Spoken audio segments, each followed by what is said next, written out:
Now, flying has long become routine for many people, but even frequent flyers sometimes don't know about things you should never do on a plane. Ooh. No bare feet on a plane. It's one of the biggest no-nos of air travel. Even if we omit the topic of unpleasant odors. Phew. The airplane floor is extremely filthy. People with contagious foot problems might have been walking the aisles barefoot before you. There's likely to be a lot of dirt left after previous passengers. And don't even get me started on the floor in the lavatories. Ew. If your feet need some freedom, take off your shoes, but at least wear your socks, or bring along a pair of light slippers. Keep in mind that the pressurized air in the passenger cabin is just as dry as it is in the Sahara Desert, with only about 20% humidity. That's why your skin may feel discomfort after a flight. But wouldn't it make more sense to install several humidifiers that could add some moisture? But this extra load would cost airlines lots of money. Plus, the plane's airframe is mostly made of aluminum and other metals, and humid air could lead to corrosion. So, don't forget to bring a moisturizer and use it during the flight. Always secure your tray table as soon as the plane starts moving on the tarmac, and never lower it during the takeoff and landing. It's a security measure, which ensures that you and the other passengers will have a clear pathway in case of an emergency evacuation. Also, keep your seat in an upright position during takeoff and landing. First of all, a reclined seat can seriously slow down an emergency evacuation, since it will block a person sitting behind. What's more, the more backward you're leaning, the harder it is to get into the brace position during an emergency landing. Now try to avoid snoozing during or right after takeoff and landing. For one thing, it's not the best thing for your health. The main problem is that the air pressure inside the cabin changes very quickly during these phases of the flight. This, in turn, affects the air pressure in your ears. It's important to be alert during this time to relax and open up your ears, for example by yawning or swallowing frequency. Chewing gum works for me. If you're sleeping, you can't do this, which can lead to permanent damage. And of course, there's a safety issue. Most accidents happen during takeoff and landing. If you're sleeping during these stages, you might not be alert and conscious enough if an emergency happens. Now, this next recommendation comes from the EPA, the Environmental Protection Agency. According to them, you might want to skip on hot drinks on a plane. The water used to make tea or coffee doesn't come from bottles, it's regular tap water. And water tanks on airplanes are often old and full of bacteria. In 2004, there was a study which found that more than 12% of water samples contained harmful bacteria. But if you still decide to have a cup of hot beverage on a plane, never pour coffee or tea on your own. Flight attendants are trained to handle this task in crowded aisles of a moving airplane and won't accidentally burn you or other passengers.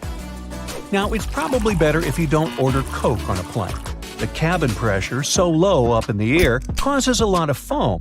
For apparent reasons, flight attendants don't want to serve you a cup filled with froth.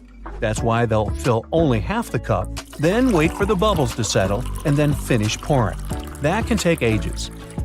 Keep your air vent open. This way you'll minimize the spread of germs. Planes have high-quality air filters. They'll catch up to 99% of all airborne germs, so you should be safe there. But make sure to wipe that tray table.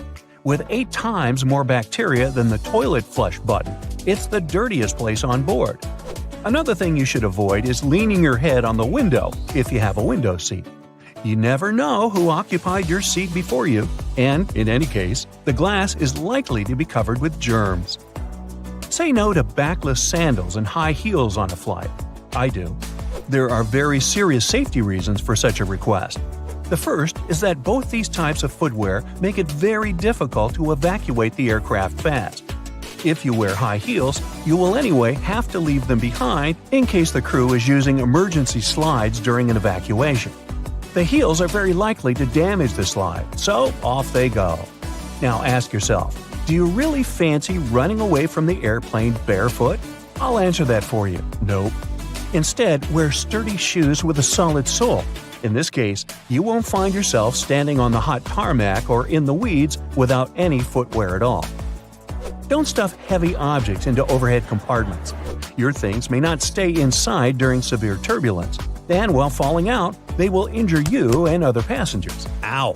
That's why if it feels difficult to lift something into the overhead compartment, better put it under the seat in front of you or elsewhere. Now, don't blame the pilots for the hard landing. When you experience it in bad weather, it might be intentional. If the runway is covered with water or snow, the plane has to touch down hard in order to break the water layer and prevent aquaplaning. Otherwise, the water can perform the role of a lubricant, and the plane won't be able to brake or respond to any control. Deploying an emergency slide when there's no emergency is a very bad idea. It can cause hour-long delays and cost airlines thousands of dollars to pack the undamaged slide back into its container. Why would someone do it? Apparently, some think it'll help them get off the plane faster. Well, they're an idiot. Don't be one yourself. Just keep in mind that it doesn't work this way. Don't ignore the instructions of the cabin crew to open window shades during takeoff and landing. This way, flight attendants can see what's happening outside, assess the situation, and act fast, organizing the evacuation. For example, if there's a fire outside one exit, they will redirect passengers toward another door. Avoid carrying spray deodorants or shaving cream in your carry-on baggage. Both these things tend to explode mid-flight and therefore aren't allowed on board the airplane. A much better idea is to choose stick deodorants. You also mustn't keep power banks in your checked luggage, and if you want to bring one on board, its capacity shouldn't be more than 20,000 milliamps. Besides, you shouldn't use them during the flight since they might catch fire. In general, lithium batteries are safe to use, but since they're high energy, they can catch fire if they're not treated with care, misused, or if there's a manufacturing fault. Such batteries have been the cause of quite a few fires on board airplanes, as well as during ground handling. Do not worry about airport scanners, they won't harm your health. Otherwise, airport employees wouldn't be able to stay near them without special clothing. Even when you're passing by a baggage scanner, the risk is minimal. And the last one, don't act like a jerk on board. Behave yourself. I know you will. Also, never try to land a plane on your own. Nah, don't laugh, I'm not kidding. In movies, they often show us that something happens to the pilots and they can't land the plane. And that's when the main character, a very skillful person, starts their game. Unfortunately, it's close to impossible to do it in real life. Even if a person is a genius, is fond of computer simulators that match the real model of an aircraft 100%, and is ready to follow all the instructions from the ground, they're likely to fail due to one simple aspect: stress. It is true that there have been cases throughout history when amateurs landed smallish private planes after the incapacitation of a pilot. However, there has never been a case of a non-professional pilot landing a commercial passenger airplane. It's only in the movies. You check into your hotel room, connect to Wi-Fi, jump on the bed, and post 15 photos of your new window view. When the initial surge of excitement is gone, you notice a suspicious blinking light on your big TV. Could it be that someone is watching you? Or have you just seen too many spy movies? Well, hidden cameras come in all shapes and sizes. Large ones are easy to spot, but the small ones can be really sneaky and inconspicuous. They can be hiding behind furniture, in decorations or vents, and anywhere else you'll have trouble noticing. There are even special cameras that can be hidden in everyday movable objects like alarm clocks, picture frames, vases, and lamps. Check to see if these objects are facing at a strange angle or if they're positioned to get the best view of your room or bathroom.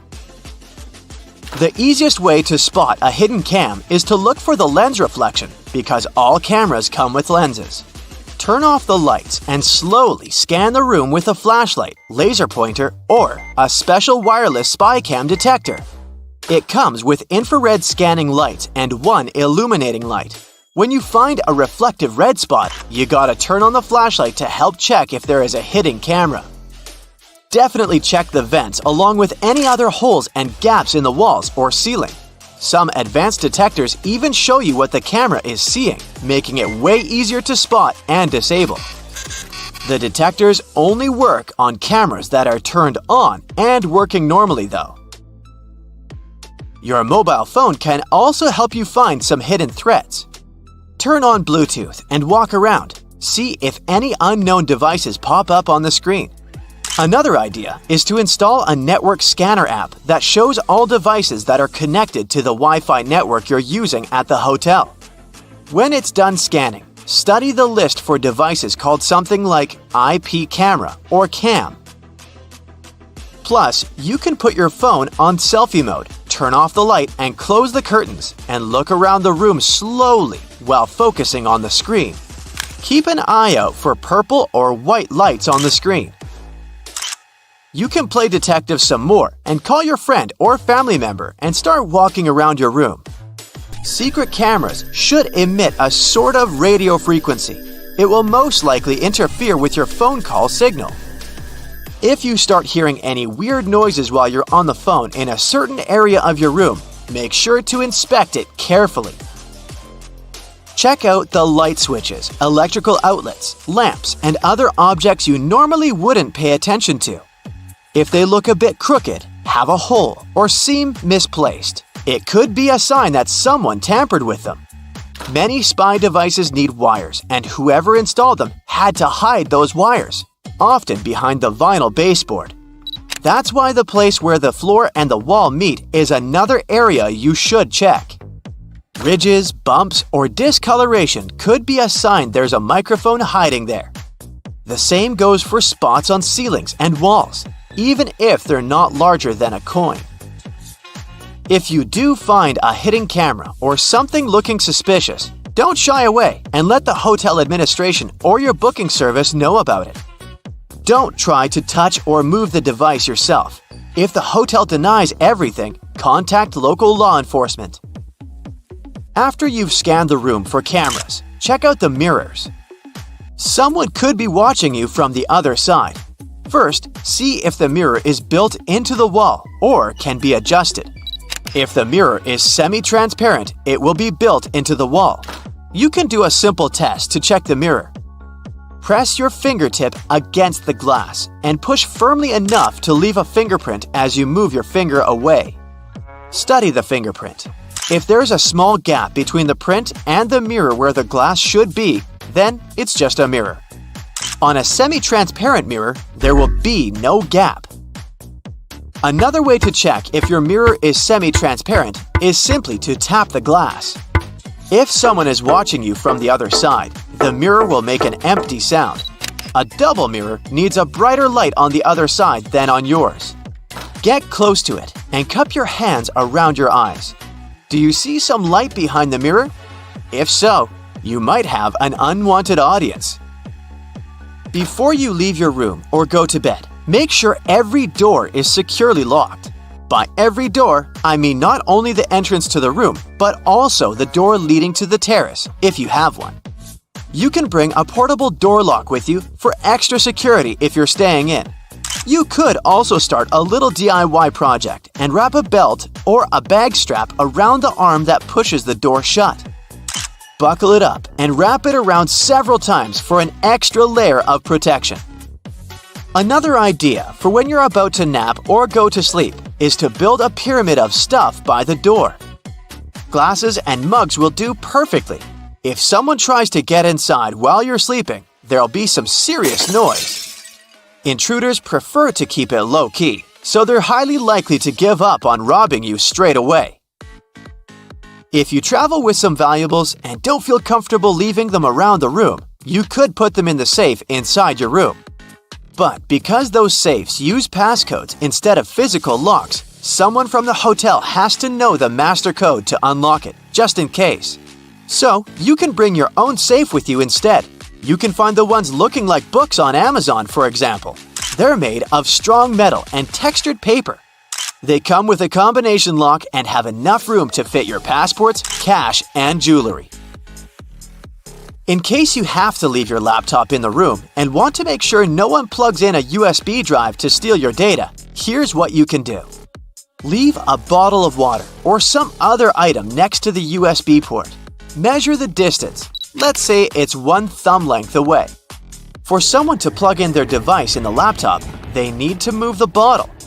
You can take it one step further and drop a pen parallel to the laptop under a certain angle. You can measure the angle with your smartwatch or phone using the compass app. Again, if someone moves it, you'll know.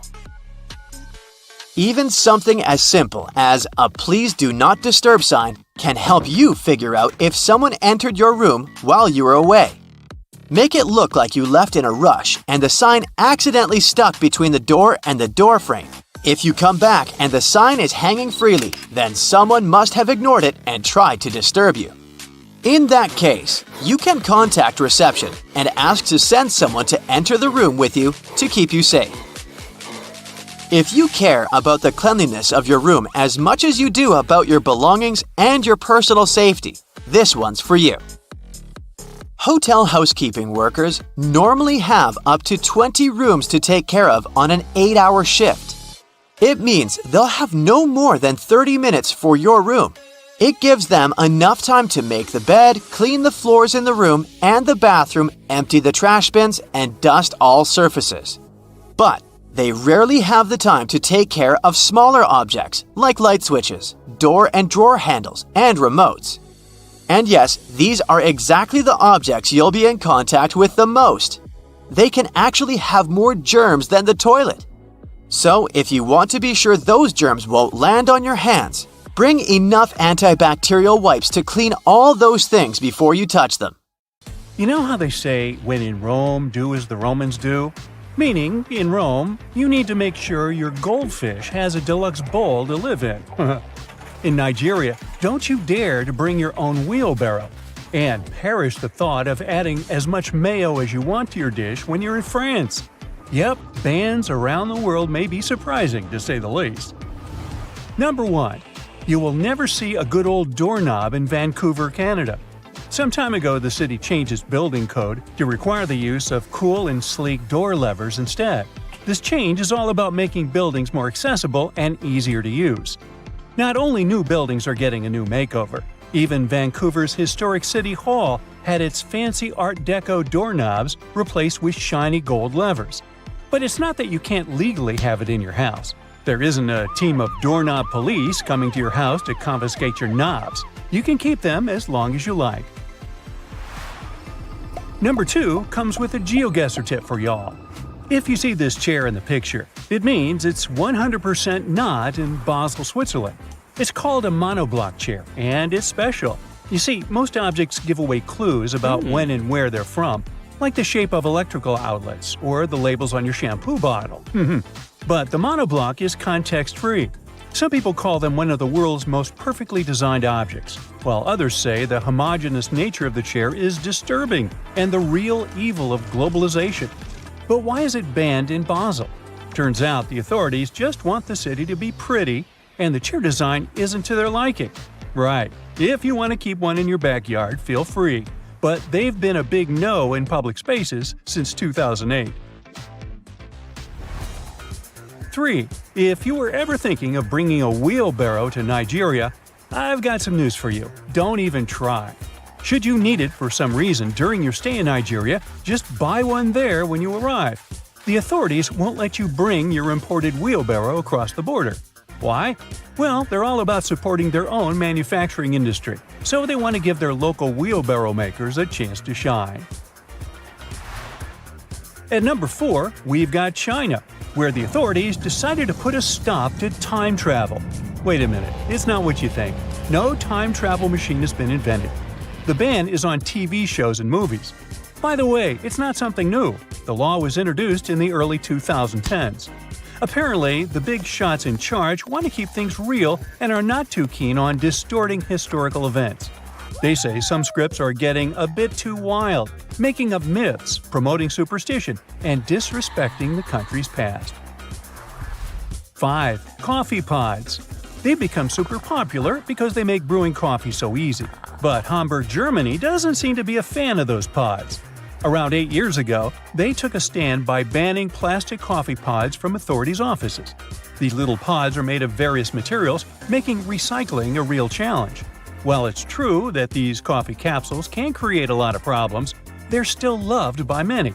In fact, they've become a big hit in the US and Europe, making up a chunk of the coffee market. Hamburg is hoping to lead the way in showing people just how wasteful these pods really are. Number 6. Chewing gum. It has been banned in Singapore since 1992. The ban was put in place to stop people from sticking gum in all sorts of weird places, like subway doors, lock cylinders, and elevator buttons. Yuck. But costly train shenanigans were the last straw for the authorities. The ban was put in place after some serious gum incidents on the mass rapid transit or MRT trains in the late 80s. Some mischievous pranksters have been gumming up the works on MRT trains by sticking chewing gum on the door sensors. That caused a sticky situation and messed up train services. And there you have it, chewing gum got completely banned. Now, just a note here, yep, these are gums prescribed for therapeutic or dental reasons. And yep, they're still allowed. Also, don't get this whole ban wrong. It's not illegal to chew gum in Singapore. So if you come there as a tourist, you can bring in a little gum for personal use if you're traveling. Just do not stick it under this nice park bench, okay? What will create you a ton of troubles, though, is importing and selling chewing gum. Iceland is number 7 in our ban hit parade. Back in 1994, Reykjavik was like, no dogs allowed. It wasn't because they were all about cats, it was to stop this nasty tapeworm from spreading. The disease was serious business, causing all sorts of health problems. But don't worry, dogs are cool now as long as they follow the rules. Nowadays in Reykjavik, it's all about the cats. They're everywhere, roaming the streets like they, own the place. You can't walk 2 steps without seeing a furry little friend begging for attention. These Reykjavik kitties are so popular that they even have their own Facebook page. People love them, and some even carry around treats just in case they come across a friendly feline. And since there aren't many threats to cats in Iceland, they're thriving. 8. The Philippines. Now this one is really weird. Singing My Way in karaoke bars is sort of banned in this country. This seemingly harmless song has been linked to some pretty serious consequences, like fistfights and even people's early demise. No one knows the exact number of lethal cases caused by this song, but there have been at least a handful of incidents in the last 10 years. The song's lyrics, which can come off as a bit arrogant and prideful, seem to rile people up when sung in a not-so-great way. This has led some karaoke bars to unofficially ban the song to prevent any craziness from breaking out. 9. Hey, have you heard about Japan's Metabo law? It's all about measuring waist sizes to tackle obesity. It was introduced in 2008, and the idea was that if companies and local authorities didn't meet the goals, they would face financial penalties. The Ministry of Health believed this campaign would help prevent various health conditions. So, every year, people aged 40 to 75 had to get their waist measured. Employers and local authorities needed to make sure at least 65% of people participated. The goal was to reduce Japan's obesity rates by 25% by 2015, and if they hadn't made it, they would have gotten slapped with a fine. Did it work? Well, in 2024, there are only 4.5% of people who reportedly have weight issues in Japan. Number 10, and we're back to Canada. So if you catch someone in there counting out pennies in line, you can totally have some fun with them, legally speaking, of course. According to the Canadian Currency Act, there's a limit to the number of pennies you can use in a transaction, 25 to be exact. So if someone tries using 26 coins, you can play sheriff and send them to coin jail. Snatch up their pennies as evidence. Yeah. 11. And a condiment-regulated country here. Apparently, in France, they're cracking down on condiments in public schools. They're trying to make meals healthier for students. The rule is that you can't just go crazy with mayo, ketchup, and vinaigrette anymore. They have to be served according to the dish. Finally, Italy. In Rome, you can't keep your goldfish in a boring old glass bowl. Nope, that's considered cruel, because those little guys need their oxygen flow. Plus, if you keep them in a bowl for too long, they might go blind. Also, you can't give away goldfish as prizes. The law has a whole subsection about it. So if you're planning on bringing a goldfish home from your next trip to Rome, make sure you've got a fancy tank ready for them. And thank you for watching. Many airports have carpets at their gate areas. This nicety usually comes with a few other perks: lower ceilings, comfortable seats, and pleasant natural lighting. All this costs more for airports, and carpets are not so easy to clean as hard floors are, but they create a cozy feeling for passengers waiting for their flight, making them more relaxed. Still, it isn't a gesture of goodwill on the part of airports. According to social research, calm passengers are about 7 to 10% more likely to go window shopping and actually buy something in the lounge area or duty-free zone. So, by investing in the passenger's comfort, airports actually increase their own income. If you ever wanted to know what happened to your baggage while you're on board a plane, the short answer is that airport staff don't actually know once it leaves their territory, and they probably really don't care. Sorry. Baggage is sorted automatically. Scanners scan the barcode and sort the baggage according to its destination. The three main tasks of airport baggage handlers are to move your bags from the check-in area to the gate, to move them from one gate to another when you have a connection, and to move your bags from the plane to the baggage claim area. And that's it. So if your luggage doesn't move fast enough, it can be late for your connecting flight, or the exact opposite. Your bag gets to your destination before you do because you're stuck at passport control. Another problem can arise if you forget to tear off any old stickers showing a different destination. In this case, the scanner might send your luggage to the wrong country. Most airports are equipped with giant kitchens where the food for passengers is prepared. These kitchens usually cook food for different airlines at once. And since that oh-so-delightful airplane food must be cooked for about 6 to 10 hours in advance, these kitchens have to work 24/7. And however surprising it might sound, the menu for your flight is developed up to a year in advance. This is a common practice for most airlines because every single ingredient matters and adds to expenses. In fact, one airline managed to save $40,000 after they removed just one olive from every salad they served on their flights. Airport staff sometimes ask passengers to rub their hands on a piece of cloth before putting it into a special machine. It might seem kind of scary, but it's actually harmless. You're simply being checked by a machine called an atomizer. Before their working day starts, employees put samples of dangerous chemicals into the machine. The machine memorizes these smells, and in case a person's hand smells like those chemicals, it alerts airport staff to this danger. You know how it sometimes goes. You come to the security checkpoint, and suddenly, it turns out you have something prohibited to take on board in your carry-on. But don't worry, all the things seized during the pre-flight inspection can be stored at the airport for as long as 3 months. On top of that, you have an opportunity to mail them any address inside the country. Things taken away by security and weren't claimed can also get sold at special auctions and are delivered worldwide. If you have a long layover between flights, going to the nearest hotel to rest might not be the cheapest option. There's a much better trick. Check if the airport or airline sells 24-hour access to the VIP lounge zone. In most cases, you can have free snacks and drinks there and use free shower cabins and rooms for rest at a very affordable price. In multi-terminal airports, search for underground passageways connecting terminals that most people might not know about. For example, at Frankfurt Airport in Germany, there's a walking tunnel between Terminal 1 and Terminal 2 that's mostly used by employees since passengers are simply unaware of its existence. There's an actual term for the first 60 minutes after you clear check-in. The golden hour. It's the time that passengers statistically spend more money in retail and duty-free areas of the airport. And having the most comfortable seats in those areas right in front of the shops is a clever trick to lure you in for shopping. Let's admit, sitting in front of a comfy chair while looking at a flashy sign or shopping window can be tempting, and that's exactly what the airports want you to feel.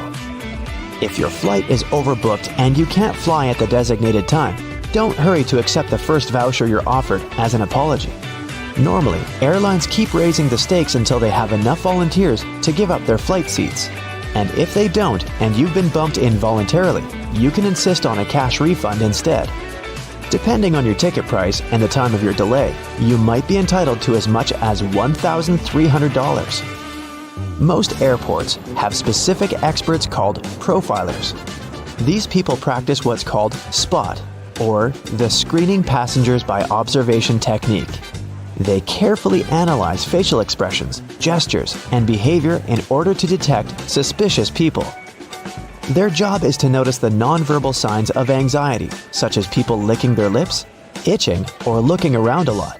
If a profiler notices a person acting in a weird or off way, they can invite them for an inspection, where they can talk to a person to find out more about them. Profilers work in both the main halls and in passport control. The typical question they ask is, "What's the purpose of your visit?" Then they check the person's reaction to this inquiry. No matter how reserved a passenger is, if they have something to hide, TSA officers will find out, thanks to the tiniest cues in people's behavior.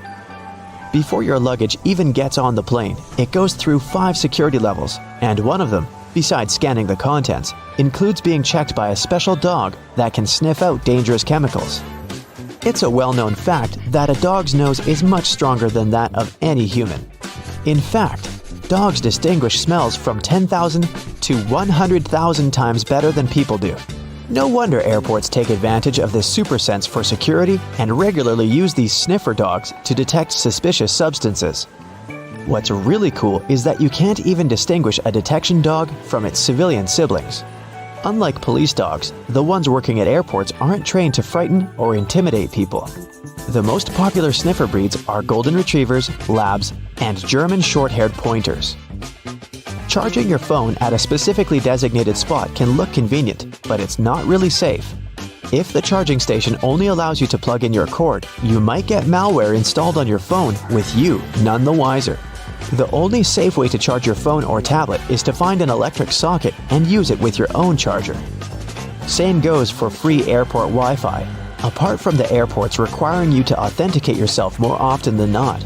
Someone can easily access your data while you're using an unprotected Wi-Fi hotspot.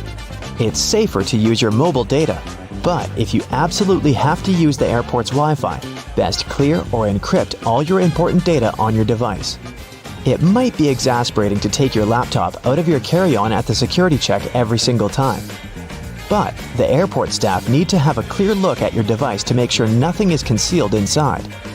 On the screen of an X-ray scanner, a laptop looks like a semi-transparent object with a clearly visible hard drive, CD drive, and whatnot. But security officers can't see what's behind some of those parts. For example, a dense and rather large battery. People tend to choose the closest security line to them. If that line turns out to be super crowded, just look around after ID and ticket check. You may see another checkpoint with much fewer people. Some checkpoints at the airport are situated at the far edges of the terminal, and that's why passengers fail to notice them. Applying for a TSA pre-check can be a great time saver for traveling in and out of the US. Being a member of this program has some great perks. First, getting through security and passport control happens faster. If you're a pre-check traveler, you won't have to take off your shoes or remove your belt, and forget about placing your stuff like liquids and laptops in special bins. If you aren't flying to or from the US, then you can look up similar services available in your country. If you're flying economy class but don't like it, who does? Check in online and check out the seating options about 4 days before your flight. It's about that time that airlines typically start upgrading seats, and you might get an upgrade to business class for a small fee or even sometimes for free. You can also ask for an upgrade when you're already at the airport. Most people forget about this opportunity or simply don't care, so you might just get lucky. It's your first trip to Egypt, and your new friends there invited you for lunch. The food seems a bit dull, so you decide to spice it up with salt and pepper. You don't see it on the table, so you ask the host for it, and you notice everyone's shocked. It turns out, it's a huge insult to the cook when someone wants to change the original taste of the food on their plate. The cook made it that way for a reason, and wanting to spice it up means showing that the dish wasn't good enough. You're used to doing it as a kind gesture around the world, but don't tip waiters, taxi drivers, or hotel workers in Japan. They can get offended because they already get paid for providing you with good service, and there's no need for extra money to make it any better. If you really want to show appreciation, just say thank you. It's okay to tip private guides, tour companies, and interpreters. You can put any amount that feels right to you in an envelope and hand it down to them. If you want to impress your new Japanese friends or colleagues, take some time to study chopstick etiquette. When you master the art of holding chopsticks, remember not to rub them together.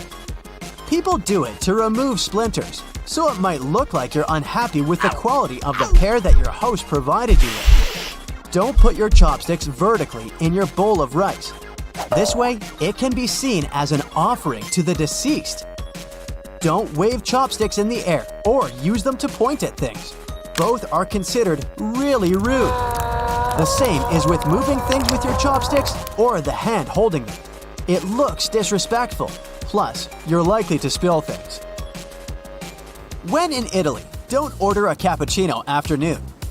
The locals don't do it because they believe the milk and foam turn this drink into a meal, and it's not good for digestion.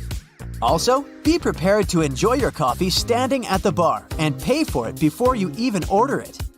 First, you pay the cash register, then show the receipt to the server to get your drink. Are you a big fan of chewing gum? Well, you'll have an uneasy time in Singapore. Using, selling, and importing chewing gum is banned there, and you'd have to pay up to several thousands of dollars for doing it. This law was introduced in the 1990s to make the city cleaner and keep the local fast trains up to schedule. When they launched a new transit system, passengers stuck gum onto train door sensors, causing some serious delays. With the new rules, this problem was solved. The no gum policy, along with many other strict rules, did help to make Singapore a really clean and fine city. Pun intended. If you absolutely can't imagine your life without chewing, the local authorities recommend replacing the gum with bananas. When someone asks you to pass them something, like salt at the table in Bolivia, don't give it directly to them. Hand it to the person sitting next to them, and they'll pass it for you. If the person next to you is asking for that little favor, you still can't hand it straight to them. The person next to you will have to help. This table etiquette comes from a superstition that handing something to someone directly into their hands brings bad luck. For the same reasons, you can't reach across the table or stand up to pass something or toss it to someone. And don't forget to keep both hands on the table when you aren't eating. It might look like you're trying to hide something if your hands aren't visible at all times. When you arrive for a meal in Jordan, the hosts may give you some bitter Arabic coffee as a warm welcome. Don't try to stretch it for the rest of the evening. The polite thing to do is empty it fast. Only when everyone's done with the drink do people go back to socializing. As you pass the empty cup to the hosts, make sure to jiggle your wrists. If you just pass it without jiggling, it will mean you're asking for a refill. Don't rush to arrive at an event on time in Venezuela. People might think that you're rude or greedy. The polite thing to do is to be 10 to 15 minutes late. Events scheduled for 7 o'clock will often begin at 8 o'clock or later. A popular story goes that in the 1980s, a foreign reporter arrived at a press event more than an hour late. When he saw the room was mostly empty, he went to apologize to the host for missing the event. The host then told him he was the first reporter to arrive. It's quite interesting because the clocks in this country have officially been 0.9 seconds ahead of the rest of the world for years. Are you planning to travel by bus in Ireland anytime soon? Don't forget to thank the driver for the ride on your way out of the bus. You'll hear an overwhelming majority of locals do it loudly, as it's basically not optional. Choose the gift wisely if you've been invited to a home in Vietnam. It's okay to bring fruit, sweets, or incense. Handkerchiefs are believed to be a symbol of a sad farewell, and cutting tools are a sign of cutting relationships. So don't bring those. Wrap your gift in colorful paper and don't opt for black. The locals believe this color to be a bad omen. When you present the gift, hold it with both hands. And don't be surprised if the hosts don't open it right away. It's done after the giver has left. Don't leave anything on your plate in India. It's a sign of disrespect for the food you were served. Food is considered sacred in the country, so it would upset your hosts a lot. So, wash and dry your hands before starting the meal. Don't forget to praise the cook and wait for the eldest to stand up before you leave the table.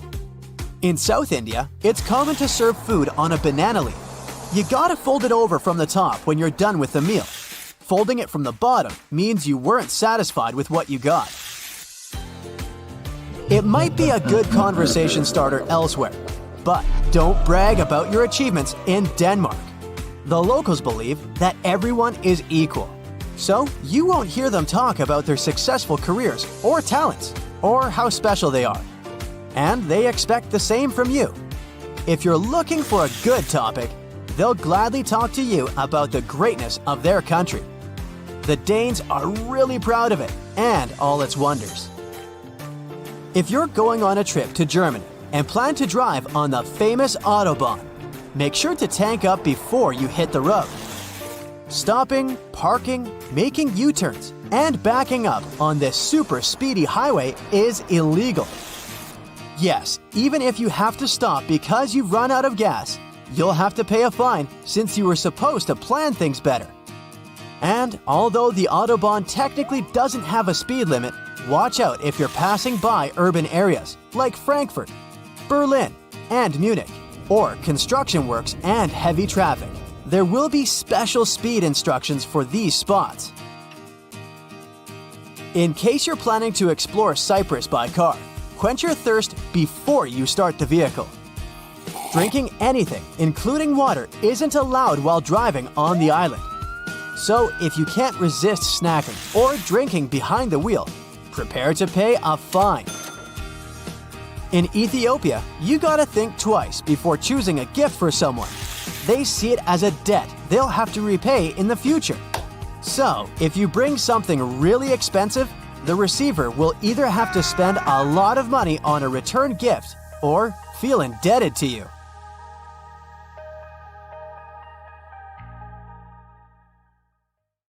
Now, before somebody gets married in India, they get a thorough, shall we say, snooping, sometimes without even being aware of that.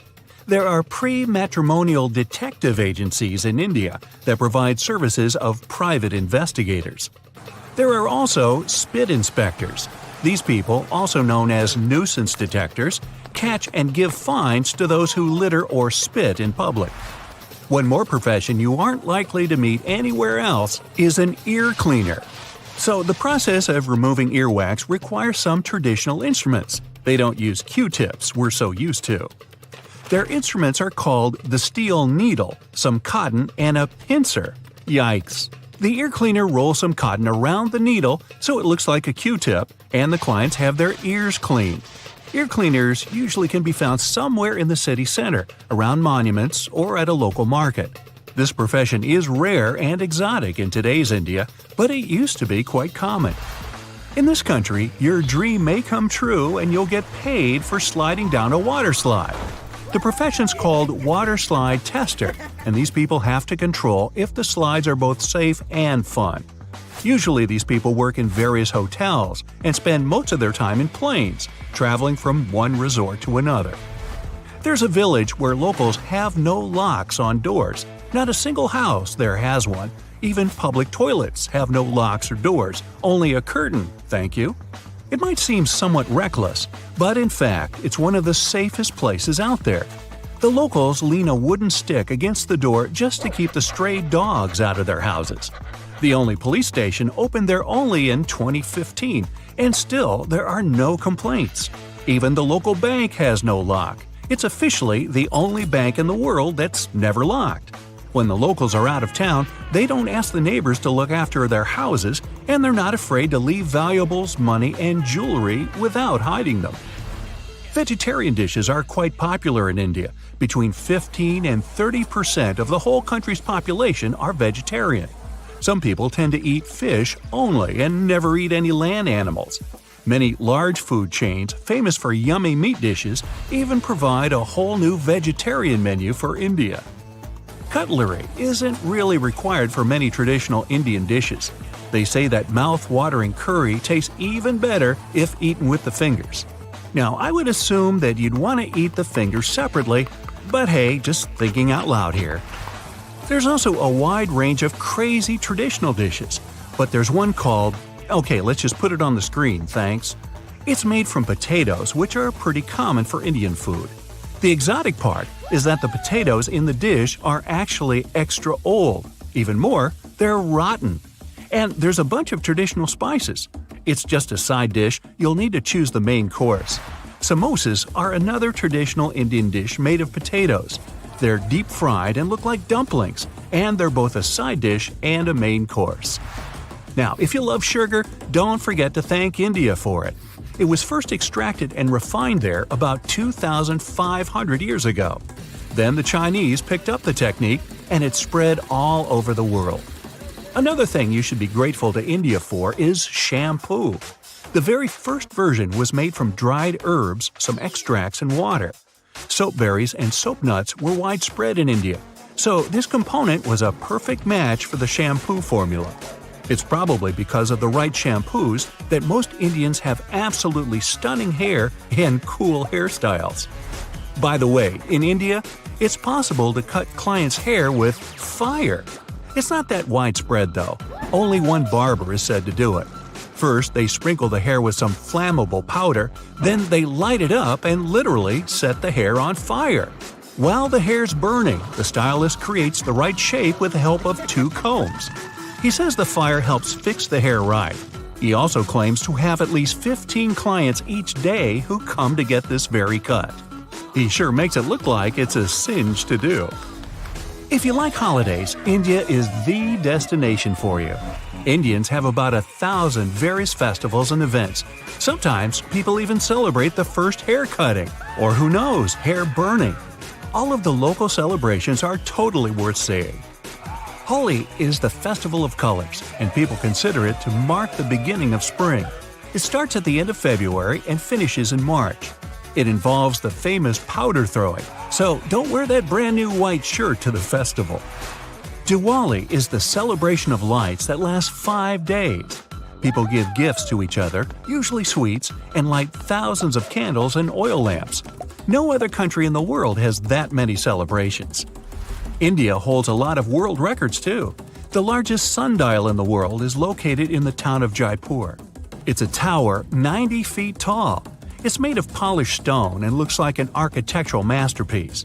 The shadow of this sundial moves at about 2.5 inches per minute, so you can see the time literally move there.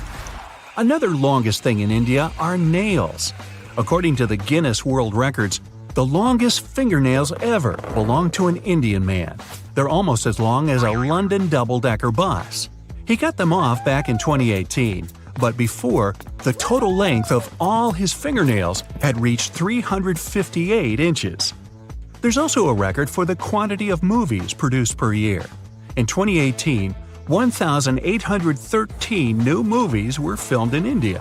The quantity is so impressive that if you wanted to watch all the movies made in the country in 2018 and you watched a movie per day, you'd still be watching them today in 2021. North Sentinel Island, which is a part of India, is probably the world's most remote place since nobody can visit it. Strangers aren't welcome there. The locals are quite introverted and would always reject any contact from outside. No ship is allowed to come closer than 5 nautical miles, and special people always patrol the area. It's one of the very few places in the world that has no modern civilization. Recently, the island's been open to the researchers, but tourists still can't visit it. Several years ago, 2 frogs got married in one coastal town named Udupi. It was done to encourage the rainfall. It was too hot, over 120 degrees Fahrenheit. Both animals had unique outfits for this occasion, and the bride even had a toe ring. The 2 frogs were sent off on a honeymoon to Manipala and were released there. Sadly, each of these guys had to go their own way a couple of months later because the locals had to stop the downpour that started soon after their wedding somehow. There are not 4 but 6 seasons overall here. According to the North, West, and Central Indian calendars, Indian spring is in March and April. Next comes summer, also known as hot season. It starts in May and finishes in June. It's also one of the marriage seasons. Next comes monsoon, also known as rainy season. It starts after the summer solstice, usually in July, and lasts throughout August. Next comes fall, which spreads from late September to mid-November. After fall, they have a pre-winter or simply cool season. The real winter or cold season starts in January and goes on until February. In fact, there are many more other calendars in India, but all of them have 6 seasons with slight differences.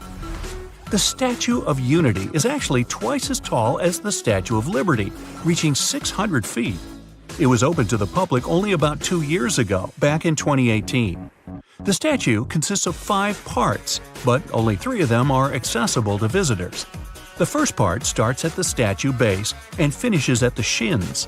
This zone has 3 levels and includes the exhibition area, a garden, and a museum. The second part reaches up the statue's thighs. The third one has a viewing spot at a height of 500 feet. The fourth part is the maintenance area, and visitors can't get there. Finally, the fifth one comprises the shoulders and head. In the first 11 days after its opening, almost 130,000 tourists came to see this colossal statue. That's more than the population of the capital of Kansas, Topeka. Apparently, a whole lot of people showed up Topeka at this statue. Yeah, pun intended. Who doesn't want to cut down on flight tickets when they're planning a trip? Here are some useful tips on how to get the best deals.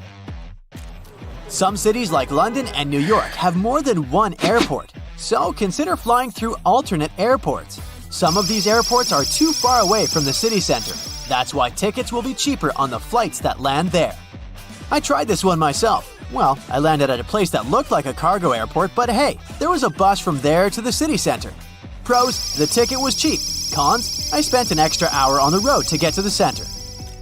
What's the prime day to book a ticket? That's a heated debate. Apparently, Tuesdays are better for booking a flight. More specifically, ticket fees at around 1:30 p.m. can be the cheapest. So, if you have plans to buy tickets for your dream vacation, go for a hunt on this specific day and time. There are great websites where you can compare flights and catch the cheapest ones, and I'll get to them soon. But don't ignore the official airline websites. Many of them announce private sales for those loyal customers who directly visit their pages.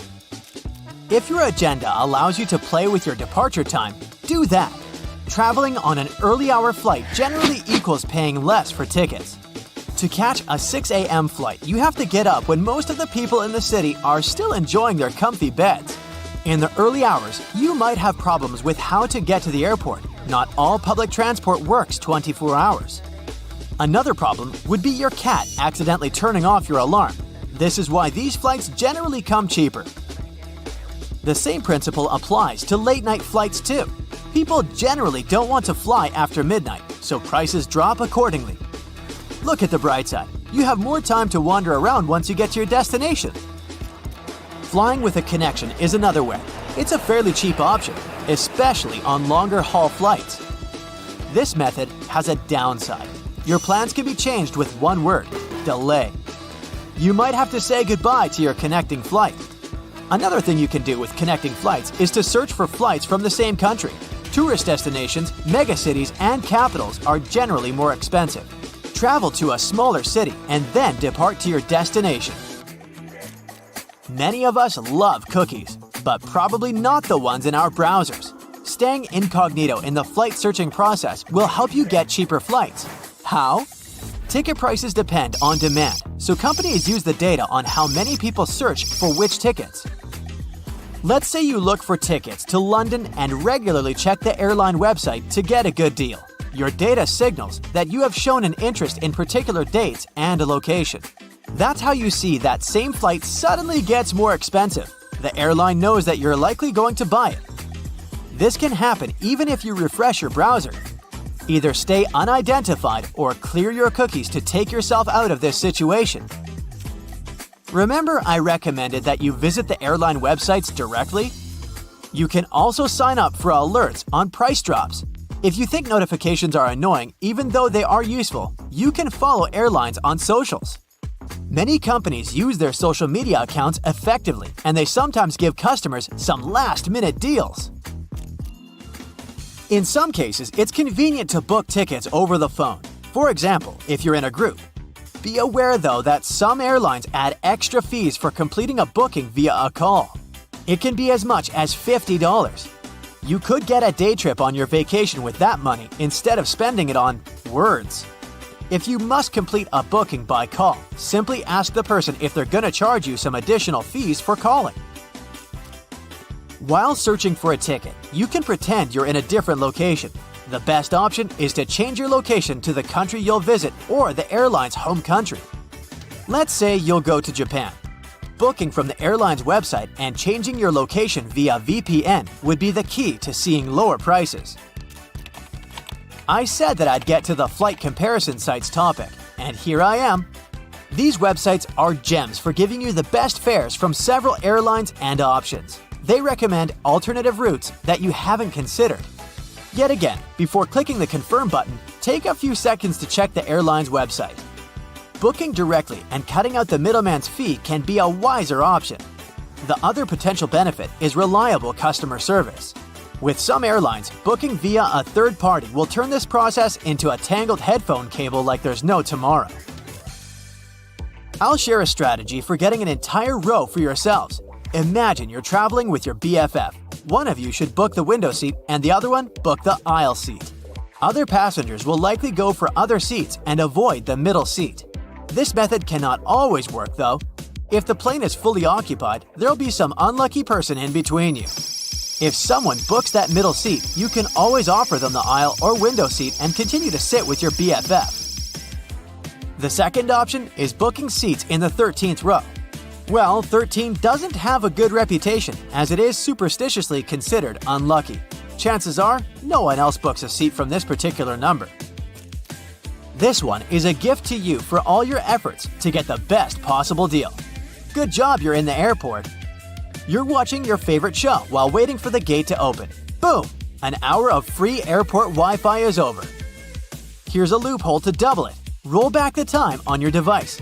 When you change the time zone back an hour, the system won't understand it and it'll allow you to use it for another hour. My 14th point is about safety. Did you know that you shouldn't swap seats before the plane takes off without letting the flight attendant know? This rule applies to changing your seat with a person from a different row, not to the person next to you. This can cause the plane to make an emergency landing. The reason is related to weight and how it's distributed. Every plane has a takeoff weight limit. This number comprises things like fuel, luggage, and passengers. Flight attendants look out for the potential weight distribution. A pilot explains it like this. If you move some seats without asking them, you might cause an imbalance on the plane. If you ask the flight attendants if you want to change seats, they'll let you do it after takeoff. I mean, people get up and move in the plane all the time, so this isn't like you can't change your position at all, but it can be dangerous to do so without confirmation.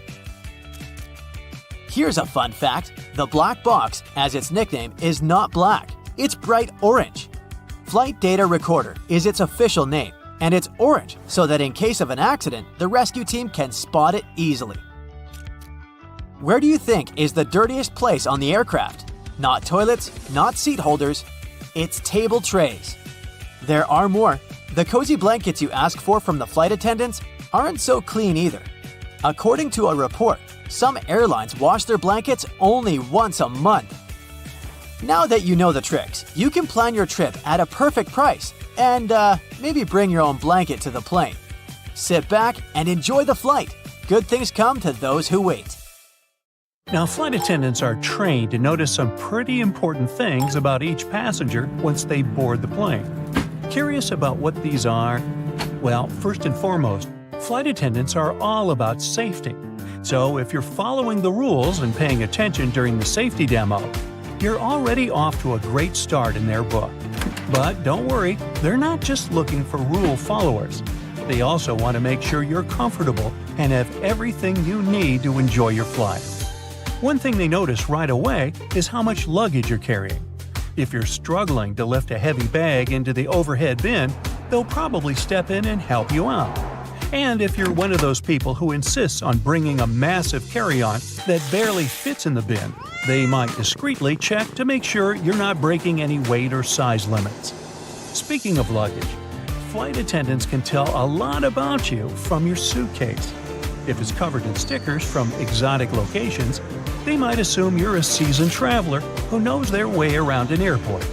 But if it's a beat-up old bag with duct tape holding it together, they might wonder if you're a first-time flyer or just someone who doesn't care much about appearances. Of course, one of the most important things flight attendants notice about you is how you treat them and your fellow passengers. If you're friendly, polite, and respectful, they'll go out of their way to make your flight as pleasant as possible. But if you're rude, demanding, and throw a tantrum when things don't go your way, they might not be as eager to help you out. And then some. They'll always take a sneak peek at what's on your feet, too. It's not because they're all secretly obsessed with shoes, it's actually for your safety. They check out your sneakers to see if you can quickly and easily run in case of an emergency. If you're planning to board a flight, you might want to think twice before rocking those high heels, unless you want to hear an emergency command to kick them off. Speaking of emergencies, flight attendants also like to look at whether you're a fit person or not. They do this just in case they need some physical assistance in the event of some bad, unwanted thing happening. And hey, if you happen to be a doctor, don't be shy about letting the crew know. You might just be a lifesaver. Now, let's talk about food and drinks, my favorite topic. Flight attendants are always happy to serve you, but they also notice what you order. If you ask for something that's not on the menu or request a complicated custom drink, they might raise an eyebrow. But if you order something simple and easy to prepare, like a glass of water or a bag of pretzels, they'll be more than happy to oblige. If you're planning to fly with your furry friend, make sure to prepare it for some attention from the flight attendants. Don't worry, they're just curious about your cute companion. And if your pet is a trained service animal and registered with the airline beforehand, they're good to go. Also, if you've paid for your pet to fly, make sure they stay cozy in their carrier for the entire trip. Flight attendants are also trained to notice any unusual behavior or potential red flags. If someone seems nervous or anxious, they'll keep an eye on them to make sure they're okay. Luckily, some flight attendants are also happy to share some secrets that will make your next experience in an airplane way better. For instance, if you're wondering when's the best time to take to the skies, they may have some ideas. Some destinations, for example, have plenty of flights throughout the day. So the question is, should you go early or stay up late? Turns out that the best time is first thing in the morning. But shh, don't tell anyone, or they might steal all the morning flights. The reasoning is pretty sound, though. The weather is usually calmer in the morning, and any delays from the day before should have been sorted out overnight. Now, when it comes to holiday travel, here's another piece of advice. If you can swing it, give yourself a little wiggle room. For example, try flying on the day before the winter holiday starts, instead of the 24th itself. That way, you'll have a bit more flexibility and hopefully avoid any stress or last-minute airport drama.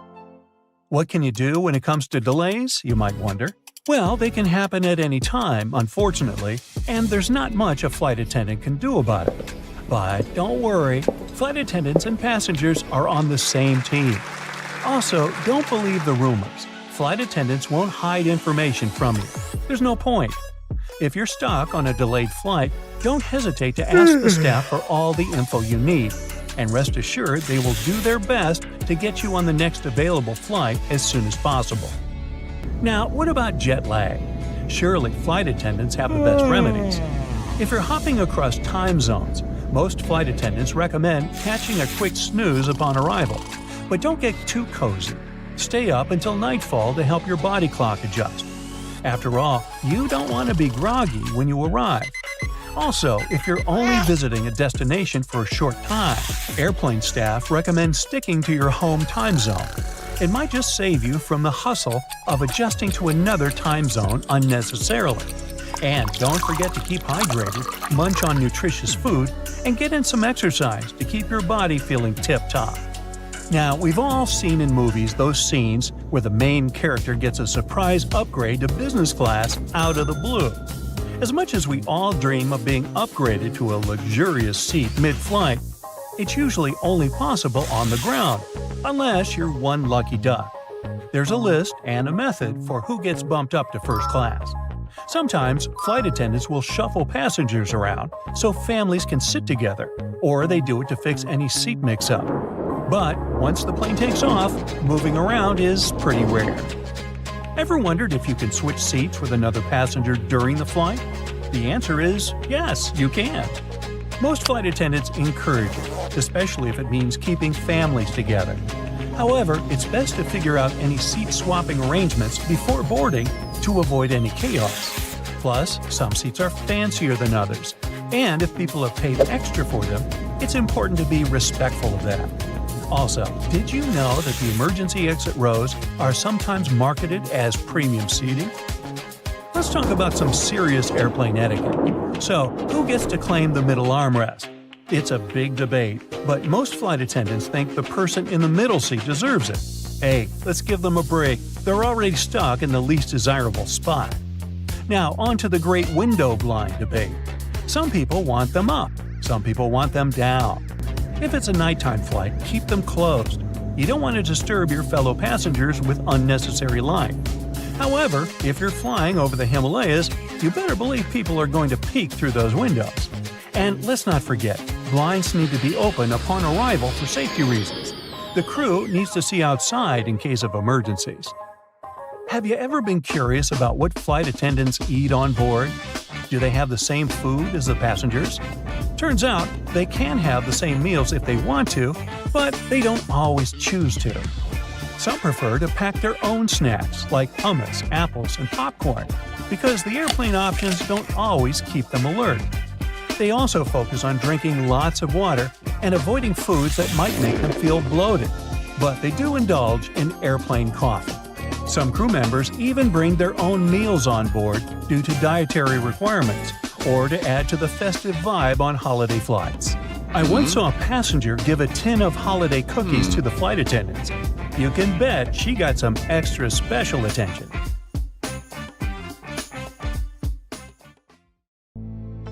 Hey there! Quick question, what is the capital of Japan? If you said Tokyo, then you got it right. Tokyo is one of the most modern and colorful cities in Japan. But for over 1,000 years, Kyoto occupied that place. Yeah, I know, the names are similar, but while Tokyo is the futuristic center of Japan, Kyoto is one of the most traditional and historical cities in Japan. It's known as Japan's cultural capital. Let's play a game of Spot the Difference. Here are two photos. The first one is from Tokyo, and the second one is from Kyoto. Can you tell what is the main difference between both? Hold that thought for one more second. Here are two more pictures. The first one is from Asakusa, a neighborhood in Tokyo, while the second one is from Kyoto. What would you say is the main difference here? Well, you can probably guess where I'm headed. If you didn't figure it out, I'll spell it out for you. The main difference is in the colors. If you've ever had a chance to travel around a bit, you probably noticed how cities have certain color themes. Like Rome is terracotta, and Paris varies in tones of gray and sepia. Looking at these images, one can see that Tokyo is bright, electric, and looks even a bit chaotic. And Kyoto is monochromatic and gives the impression of being calmer and more peaceful. It's fascinating to see that what causes this distinction between both cities has to do with a certain landscape law. You see, in 2007, Kyoto passed a new law prohibiting colorful street signs. The law also wanted to standardize overall constructions to make the city look more homogeneous. Since Kyoto was Japan's capital city for such an extended period of time, it was built using traditional feng shui architecture and principles. That's why so many of the buildings have that traditional Asian shape to them, the one with the curvy ceiling, like you see in the Mulan movie. Sure, this style is very far from what modern architects are doing today. If you take a look at Tokyo, you'd see glass skyscrapers rather than these old buildings.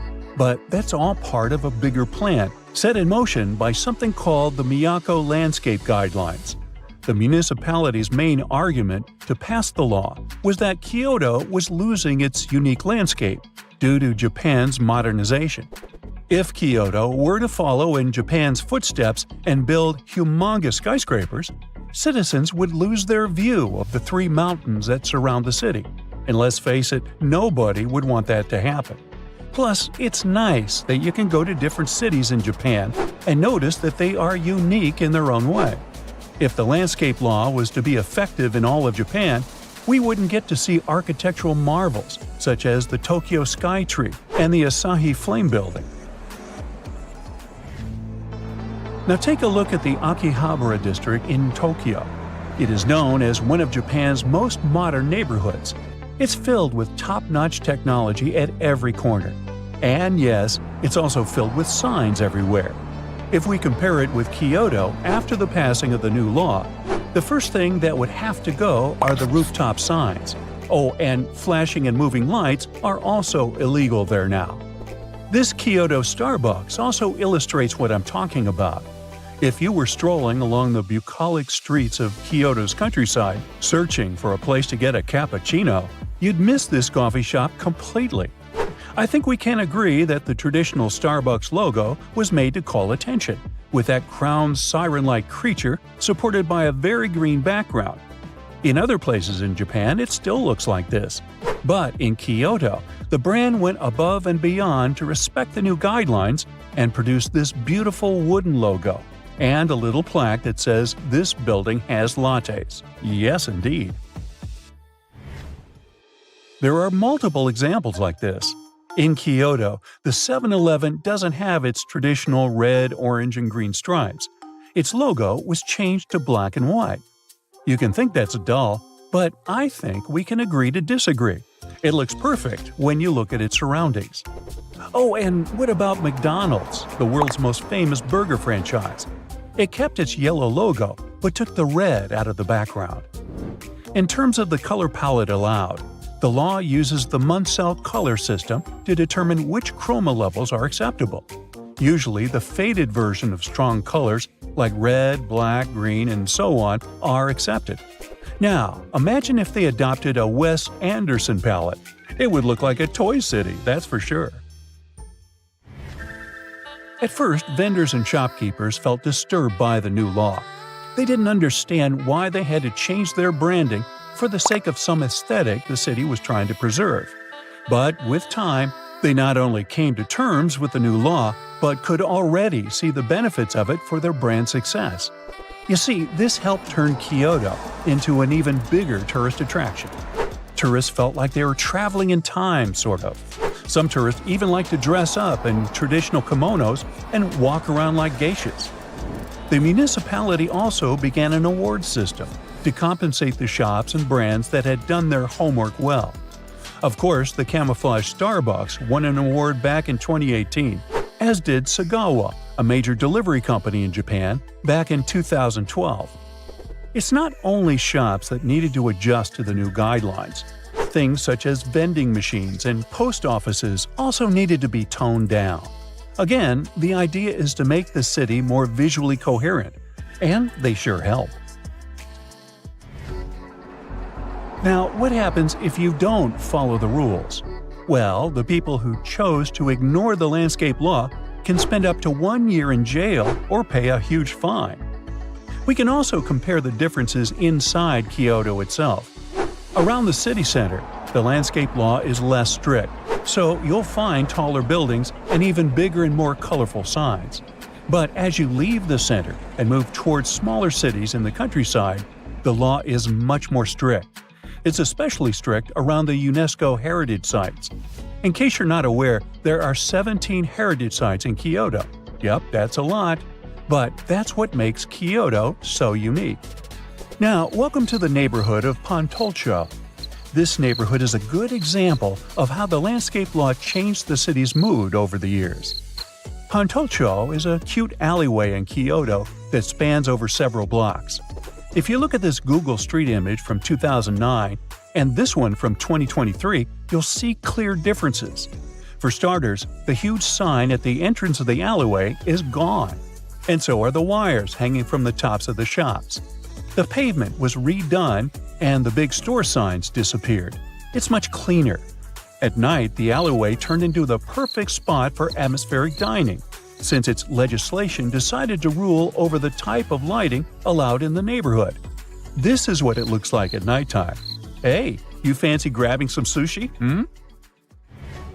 I can't help thinking that this landscape law contributed a lot to Japan's minimalist architecture. Although images like these ones in Tokyo are far from the idea we have of this minimalist aesthetic, Kyoto falls right into place with it. How about we take a quick look inside one of these establishments? The Starbucks we mentioned earlier also invested in turning its interior design local.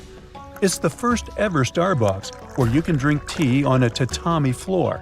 You can sit cross-legged, like many Japanese people do, and enjoy a delicious hot beverage.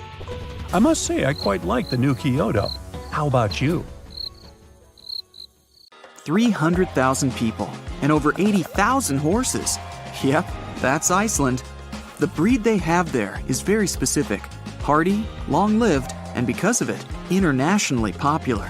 These horses can be found in North America and Europe too, but they can have certain features people from Iceland don't want their breed to have.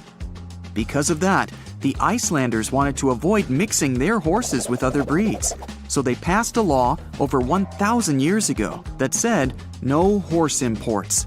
That's right, even if they give you some of their own horses, you can't take them back.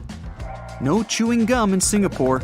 Vandals used to stick their chewing gum on door sensors or would find some other way to mess with public transportation, so the country had to spend around $150,000 annually to clean that. It was easier to ban it by law, so no gum can be bought, sold, or blown into bubbles over there. Not a good idea to import them either. Going to Greece? Good. Have a safe trip. And pick the right shoes. Ever since 2009, no high heels are allowed at the Acropolis. Not that Greeks have anything against stilettos, but they simply wanted to protect their ancient ruins from damage those pointy things can cause. That, and the fact that it's not really practical for such terrain anyway. In the Italian city of Milan, it's illegal to frown in public. Or at least it was a couple of centuries ago. Through difficult historical times, Milan had to create a way to stand out, which is why there was a law requiring people to smile and generally be in a good mood in public places. Germany has highways where you can drive over 100 miles per hour. But if you get crazy with speed and run out of gas while still on a highway, you'll pay a nice fine for that. Are you 1 to 2 miles away from the gas station and want to get there on foot? Better not. That's another fine. Germans make it your responsibility for filling your car. And walking along the highway is not that safe, as is leaving your car on the side of the road. A Winnie the Pooh t-shirt. That brings back some good old memories. Well, memories are sometimes better left at home. Since Winnie doesn't wear pants, Poland decided to ban this character, so you can't have it on your clothes, around schools or playgrounds, no matter what age you are. Just in case you ever wake up and decide it's time to do some hiking in Switzerland without your clothes on, don't. For some unknown reason, some travelers made this type of hiking a thing in Switzerland a couple of years ago. So Swiss officials kindly ask you to keep your clothes on. Greetings from New Zealand. If you want to spend your Sunday afternoon flying with a rooster in a hot air balloon, you might have to find another country to do it, because here, it's illegal. Sorry. Staying in their neighborhood, in 1966, there was a law that prevented you from flying a kite in Australia in a public space if that bothered other people. Luckily, 1966 was a long time ago, so no one will remember this if you decide to have some flying kite fun in a park. Hopefully. While you're there, you can't tie your goat to your vehicle. Also, no dressing as Batman and Robin. You don't want to prove to law enforcement you're not actual vigilantes, right? In some cities, taxi drivers must have a bale of hay in their trunks at all times. At least, they had to until 1980. This law came from the olden days, when horses were still all the rage. And you can't just fill a horse with fuel now, can you? Moving to the United States now. If you're in Washington, don't even think about going after Bigfoot. They passed a law in 1969 where Bigfoot was proclaimed to be an endangered species. So, they didn't say anything about the Yeti though. In Vermont, there used to be a rule prohibiting clotheslines, as some people voted against unsightliness of others' linen and underwear hanging in everyone's view. That's why they made a new regulation. You can't forbid people to put up clotheslines.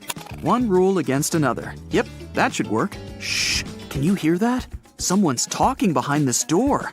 Oh, I wonder what they're saying. Stop right there. at least if you're in Oklahoma. The law says you can't secretly wander around and accidentally overhear someone's conversation and then repeat or publish it later. So if you have anything to share, go tell it to the people of Oklahoma. Your secret is safe there. If you ever take a walk in Nevada and then decide to lay down on the sidewalk and take some rest, think twice, since that's illegal there. Don't sit either. You won't get away with it. Nuances, you know. If you're from Baltimore, Maryland, remember not to bring your lion to the movies. I know the big cat wanted to see it badly, but rules are rules. Also, while you're there, remember a couple of more things you shouldn't violate. No saying bad words in public places. No eating while swimming in the ocean. And no sleeveless shirts in public parks. You shouldn't throw bricks onto a highway in Iowa, unless you get written permission from the city council. Well, when you think about it, it's fair enough. If you don't feel like looking at large shiny billboards all over the city, go to Hawaii, since they banned those in 1920. Well, definitely not the only reason to visit Hawaii, but it's good to know. Meanwhile, other states like Vermont and Maine followed suit and are proud of it. One town in Georgia takes eating fried chicken very seriously. No fork, you eat it with your hands.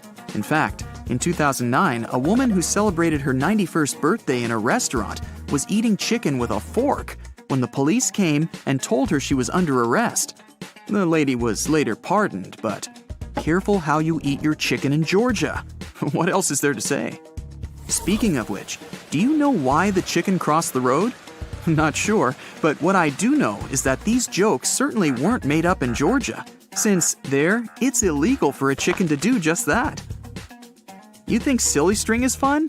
Well, a town in Alabama doesn't agree on that because it says a firm no to keeping, using, storing, selling, manufacturing, or giving away any kind of snap pops, spray string, or similar substances. Yikes. Also, when you're there, don't drive blindfolded. It's been passed as a law, which means they take the phrase, keep your eyes on the road, quite seriously. Okay, enough is enough. No more sleeping in a bathtub, donkey. Something people in Arizona must say to avoid breaking a law. In the 1920s, local people could see a rancher's donkey in a bathtub carried by a flood. The flood was caused because a local dam broke, and the tub was abandoned in the rancher's backyard. The donkey simply decided to take a nap in it. And you know how it goes. Long day, warm afternoon, post-lunch rest, just couldn't help it. After they managed to save the animal from the sailing tub, the town decided to prohibit donkeys from sleeping in a tub. You know, just in case. In Connecticut, a pickle must bounce in order for it to be considered a pickle. In the 1940s, 2 men were even arrested for selling pickles that weren't legitimate because they didn't bounce. Now, the question is, how exactly does a pickle bounce? More from the Meanwhile in Connecticut episode. It's illegal to cross a street while walking on your hands. Oh man, that's one of the hardest ones not to break. Your best friend is having a birthday. What could you give her? A spa day voucher? Tickets to Disneyland?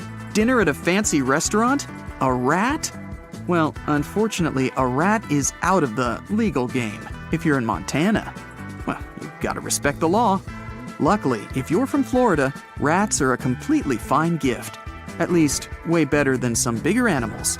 Because while you're there, you need to pay parking fees for them. Camels, elephants, horses, and the rest of the animal crew. Sorry guys, you gotta respect the rules. Hey, summer's coming. Here's our Bright Side approved checklist of stuff you gotta take with you, plus some tips for you to be fully prepared for your vacation. No matter how hard we try, we sometimes tend to overpack. Who, me? Now, remember one thing, the bigger your suitcase is, the more you will try to cram into it. Next time you pack your stuff, try to stick to a 5-4-3-2-1 rule. This rule says that for a 1-week vacation, we can easily limit to 5 pairs of socks and underwear, 4 tops, 3 bottoms, 2 pairs of shoes, selected by how active you're planning to be on your vacation, and 1 hat. But I suggest we add one more item to this rule. A lightwear rain jacket, like this one. It takes no more space than 2 pairs of socks, but it can be a lifesaver for unpredictable weather conditions. If you're afraid your clothes will get dirty fast and you'll have to hide those ketchup stains on your vacay photos, there's a solution on how not to do it. Have you heard of on-the-go detergent? These are small packets you can throw in your suitcase and hand wash your clothes in the sink. Binder clips may seem to have nothing to do with vacations. After all, these are office essentials. But let me try to bring you over. They have a ton of applications. Use them to hang up wet clothes, hold broken luggage straps together, you name it. If you still prefer to ignore the 5-4-3-2-1 rule and you're struggling to cram a couple more sweatshirts into your suitcase or backpack, plastic bottles are going to help you out. Grab one and cut it in 2 halves. Next, you're going to need an elastic band. Then roll the sweatshirt you need in a very tight roll and put it in between the 2 bottle halves. Secure this weird construction with an elastic band and voila! It now takes up way less space in your luggage. But if you're not into DIY solutions, here's another option: packing cubes to organize clothes. They'll keep all your stuff well organized, and you'll easily find what you need without digging through your entire suitcase. Plus, they come in a variety of colors and sizes, so you can separate your clothing by type or color. Well, isn't that neat? Staying connected is essential when traveling, and a portable phone charger can help ensure that your phone stays charged even when you're on the go. Look for a charger with multiple ports so that you can charge your phone and other devices at the same time.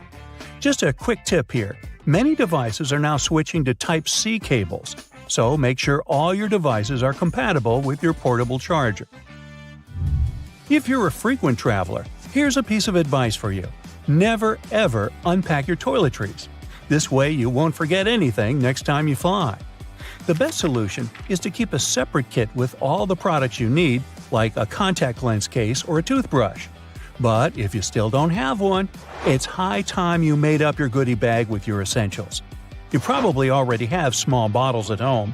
Make sure it has an inscription on them claiming the bottles are not over 3.4 ounces if you plan to take them on board. However, if you have no bottles, there are plenty of them online, like this one. The kit you want to buy should have funnels to pour any shampoo or gel easily. Some of the kits even have scoops, which is great. You can do ice cream. Nah, sorry. They help portion out a small amount of moisturizer so you won't spoil the entire jar with your finger grease. However, there are a couple of things you better keep in your pockets and not in the toiletry kit, like hand sanitizer and lip balm. While everything's pretty clear with hand sanitizer, lip balm has way more uses than you can imagine. If you have dry cuticles, lip balm will make them soft and pliable again. If you want to clean up your makeup, lip balm and a Q-tip will work wonders, unless it's minty. You can even use it instead of eyebrow gel if you left yours at home, and it can also help tame flyaway hairs. Traveling can be uncomfortable, especially when trying to sleep on a plane or in a car. A compact travel pillow can make a big difference in your comfort level and help you arrive at your destination feeling refreshed. Keeping your belongings safe while traveling is essential, and TSA-approved travel locks can help. These locks can be opened by TSA agents without damaging your luggage, making them a great option for air travel. The world is very diverse, and so are plugs. If you're traveling to a new and faraway destination, don't forget to check what kind of plugs they have there. For example, if you're traveling to the UK, you can stick to this adapter. A small spray bottle can significantly upgrade your look. Yes, it can. For example, if your favorite t-shirt tends to wrinkle a lot, you can sort of iron it with a spray bottle. Hang it up and spray it with water. The wrinkles will disappear, and your t-shirt will look fresh and presentable, hopefully. Now let's talk duct tape. Duct tape in your luggage may be pretty stress-relieving. Now picture it. You're going back home with a whole bunch of gifts you bought for your family and friends. Whoops! The zipper on your suitcase just didn't resist the pressure, and it busted. Duct tape is coming to the rescue. Yeah, a suitcase wrapped in duct tape might look somewhat funny, but it's still better than shelling out a pretty penny on a brand new suitcase you weren't planning to buy. Yeah, that does make sense. Laundry bags may come in handy when you separate your dirty clothes from your clean ones. I know, you can do that with plastic bags, but laundry bags are sort of more eco-friendly. Plus, once you come home, they'll spare you some time. You won't need to dig through your suitcase trying to find all the clothes you want to wash. You'll just need to throw the laundry bag into the washing machine. If you're traveling to the seaside, you might want to consider grabbing a quick dry towel like this one. They're usually made of microfiber that dries much quicker than regular cotton. Plus, these guys are pretty low maintenance, as they can be machine washed at up to 130 degrees Fahrenheit. Next on, dryer sheets. You know, we all sweat, and our feet sweat too, especially if we walk miles and miles exploring a new location. So, when you return to the hotel and take your sneakers off, just put a dryer sheet in each sneaker. It'll absorb the odor, and your sneakers will be ready for more adventures. English is surely an international language, but you may still get into a situation where no one speaks English and you don't have an internet connection to Google Translate what you want to say. To play it safe, create a set of flashcards with essential vocabulary to help you out in basic situations. A favorite snack may be one of the most commonly forgotten by travelers' items. Yeah, they do give you food on the plane, but sometimes you may want to have an alternative. Plus, your snack can even save your budget in case you have a long connection. The prices in the airport lounge are crazy. Even if you travel in summer, it doesn't mean you don't need any warm clothes. Make sure you have a zip hoodie or something of that kind, especially on board. Thing is, you never know if it's going to be cold or hot on the plane. Sometimes it gets pretty stuffy in there, but it can also be freezing cold. Airplane blankets, as well as tray tables, are swarming with germs, so it's better to have your own clothes to keep warm. As for tray tables, I doubt you can bring your own on board, so just don't forget to clean them with an antibacterial wet wipe. And have a safe flight. Have you ever noticed that one of the flight attendants hides their hands behind their back when you enter the plane? Are they crossing their fingers for a safe takeoff? Nah. At this moment, they're counting the passengers as they board. They have a special little counter for this. There are lots of stories about how bad airplane food is. In fact, it's not that bad. It's your sense of taste that's on the fritz because of the dry air. It dries your mouth out of all its saliva and dulls your sense of smell, which helps to feel 80% of what you taste. So, airline companies add more spices into the food so you can feel the taste. Seatbelts are located on the stomach because of the turbulence. When that happens, the plane sort of jumps up and down. Your waist belt holds you so that you don't crash into the ceiling of the aircraft. The shoulder seat belts in the car protect against horizontal collisions.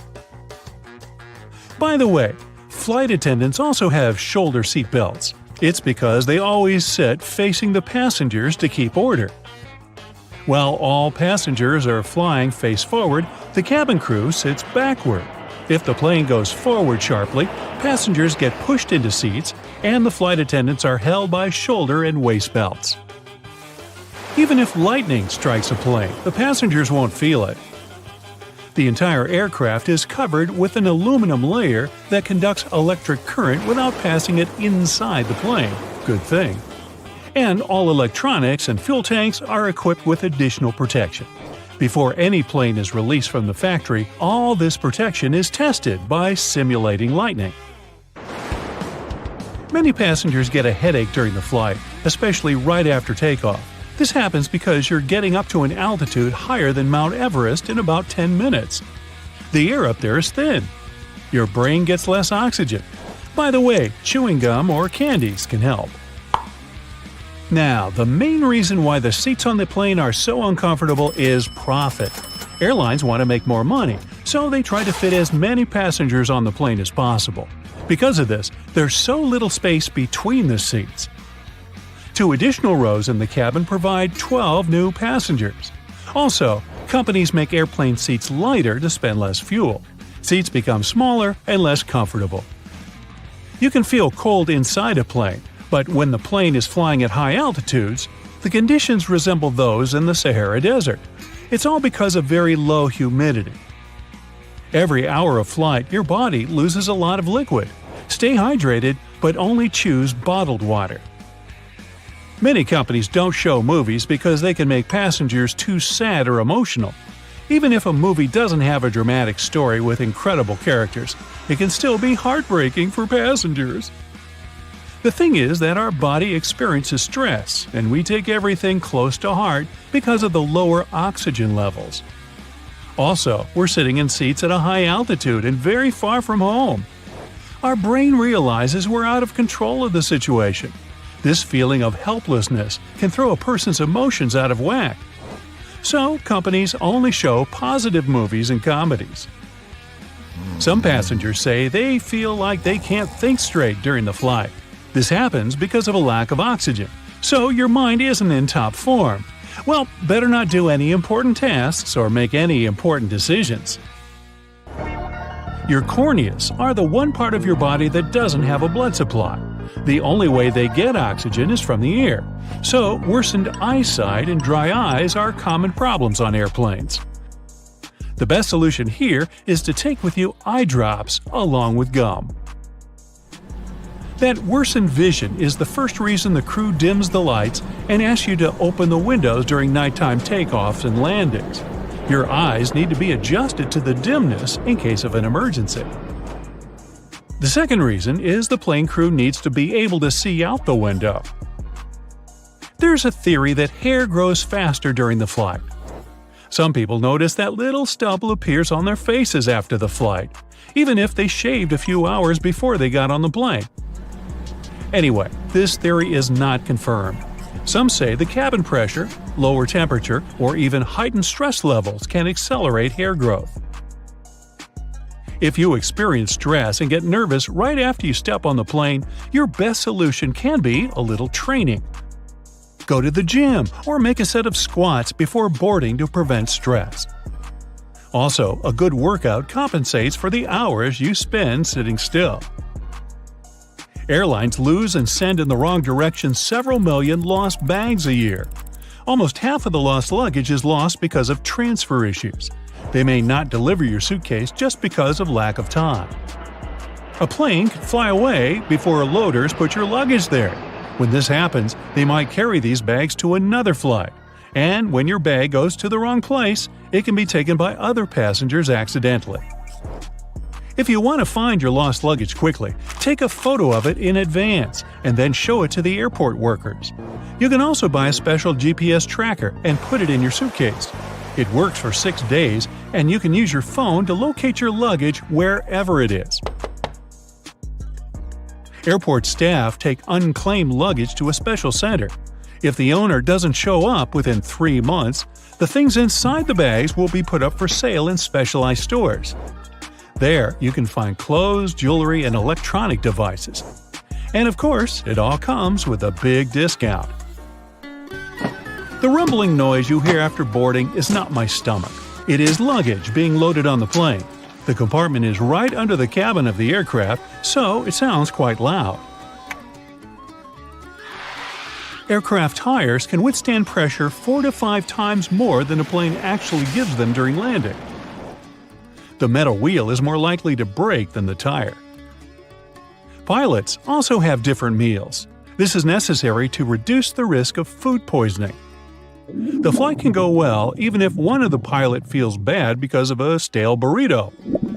If 2 pilots ate the same burritos, they could lead to problems. Oxygen masks drop down when the air pressure changes. At a certain height, there can be less air in the cabin. To prevent passengers from feeling this, they should put on oxygen masks. When pilots descend to a safe altitude, you can breathe without the mask again. By the way, masks only have oxygen for 15 minutes. This is enough for the pilots to descend to a safe altitude on which passengers can breathe. The wings of most passenger planes are located at the bottom of the plane. It's built this way because of the engine. It should be installed under low wings because it's closer to the ground and easier to repair. Another reason is that the wing should take a big part of the blow during a bad landing. And if the plane falls into the water, then the wings become a life-saving pillow. Fuel tanks installed in the wings are empty after the flight, and it helps to stay on the water too. The wings of cargo planes are located at the top to make it easy to load the cargo since the hull is located very close to the ground. Also, it helps to avoid getting debris into the engines in case when airfields aren't clean. Plus, this wing location has less aerodynamic resistance during the flight. Little triangles on the aircraft walls are special labels for flight attendants. The triangles mark special windows.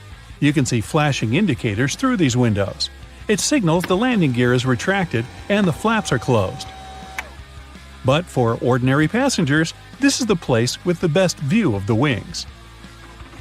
Turbulence is a common thing during a flight, but usually it's so insignificant most passengers don't even feel it. Strong turbulence is rare. By the way, turbulence is just hot and cold air affecting a plane. For better understanding, imagine a big balloon people fly on. Remember the flamethrower installed under the ball? It heats up the air and the hot air raises the ball up.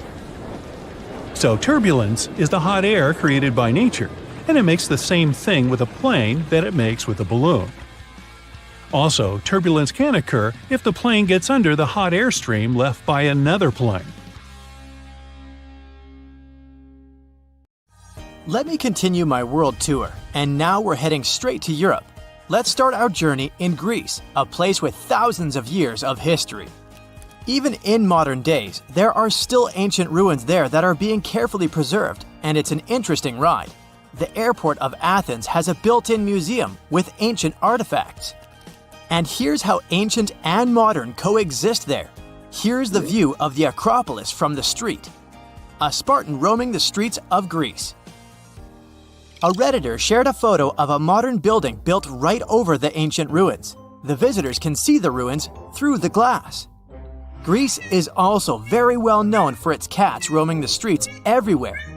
This Redditor spotted a cat guarding the National Bank of Greece. These days, everyone is trying to reduce the usage of plastic. Some use paper straws and some go with glass straws. But this cafe in Greece offered to use macaroni as straws. I'm not sure if it's stupid or genius. Another user went to a restaurant in North Macedonia and got baffled when they served slices of pizza on waffles. Double win, a snack and no waste. In Romania, vending machines seem to be a thing. This one, for example, is a machine with ham. And here's a better one, a vending machine selling cartons of eggs. Scrambled eggs, probably. Europe is a place where old neighbors are modern, and this combination is mesmerizing. I'll show you. This Redditor shared a photo of a modern basketball court squeezed between 700-year-old walls in Croatia. And here's a photo from inside a grocery store. Look at these old columns. Modern problems require modern solutions. These traffic lights light up the ground so that people who store their phones could notice when the light changes. Italy is a work of art with thousands of years of history. I have quite a bunch of stuff for you from there. Some ruins date back thousands of years, and a lot of that gets preserved. A Redditor shared a photo of a lobby of a hotel that has a glass floor so that the ruins were visible. And these are the railing in an Airbnb. Even street signs are a work of art in Italy. Look at this one. Another Redditor shared even more designs. This Redditor showed a photo of a supermarket that is located in an old theater in Venice. Another user added one more photo of that supermarket. Since we're talking about supermarkets, apparently, pets are allowed there. There are even special carts to carry them. Cities are centuries old, and there are quite a few narrow streets, so post vehicles have to adjust to fit them. Here's one of them. Some cities have canals or are located on islands, so boats are a thing. This is a UPS boat at Murano Island. Europe is packed with countries. The city of Basel in Switzerland is located right on the border with France and Germany, so the airport has 3 exits. You can walk out of it to France, Germany, or Switzerland. Let's walk out in Germany. Look, there's a traffic light with a girl walking a camel. The reasons are a mystery to me because camels aren't really a German thing, but it's cute. Here's another unique streetlight featuring Karl Marx, a famous German philosopher. Back to baffling vending machines. In Germany, you can find vending machines with sausages. Hamburg is Germany's major port city. There's a river that connects it to the North Sea. No wonder there's a drive-through McDonald's for a boat. Look at this design of mineral water that is being sold in the Swiss Alps. A Redditor brought a souvenir from France. These are baguette-shaped pens. Look at this narrow house in Spain. I wonder what it looks like inside, but unfortunately, the Redditor only shared the exterior. In Portugal, cell phone towers are disguised as trees. And this is a bus that can ride the roads and then turn into a boat. A Redditor spotted doors in London that have doorknobs in the center. This seems super inconvenient, but apparently the handle doesn't turn and exists only to pull the door closed. And the metal part with the keyhole has a little handle on the bottom of it. Europe is a historical place. This postbox bears the mark of a king ruling over a century ago. Back in the day, red telephone boxes were in high demand. Nowadays, when every person has a cell phone or two, not so much. So telephone boxes are being used in different ways. This one, for example, is now a smartphone repair shop. Luxembourg is a small but rich country squeezed between France, Germany, and Belgium, and they have baguette vending machines. Let's move north first, to the Netherlands. Farmers border their fields with a strip of flowers and put up a sign with a QR code, where people can pay for picking the flowers. And here's just a weird installation spotted by some Redditor. In Denmark, in Aarhus, a city founded by the Vikings in the 8th century, you can find traffic lights with Vikings pictured on them. Some trash cans in Swedish subways have a separate space for cans. Homeless people can pick them up and exchange the cans for some cash. There's a giant statue of a silver moose in Norway. And these are signs on bathroom stalls depicting reindeer. Apparently, Finnish people are as polite as Canadians. On the bus, they have a button to thank the bus driver. Also, a Redditor spotted a raccoon pattern on a bus seat. We all know rocking horses. Most of you probably had one in your early days. Well, Finnish little people have rocking moose. Many people come to Iceland hoping to see the northern lights. A Redditor had a phone in the hotel which had a special button to wake the guest up when the northern lights appear. Lithuanians sometimes put fake police cars on the sides of the road to combat road speeding. Europe has been ruled by kings and queens for centuries. Even today, many countries like the UK, the Netherlands, Spain, Denmark, Belgium, and some other countries have monarchs. So, no wonder that there are hundreds of castles scattered across Europe. Poland doesn't have any monarchs these days, but it still has 500 castles. Here's a warning sign for ghosts next to one of them. In Wrocław, all landmarks have a model so that visually impaired people could touch and see them too. There's also a statue of Darth Vader in one Polish city. In reality, it's a statue of a Polish magnate who supervised the construction of a port. But from time to time, locals dress the statue in Lord Vader's costume. This sign in Poland specifically prohibits bikes, tractors, and horses to go on a highway. In some places, there's a separate line on the sidewalk for people who are walking and staring at their phones.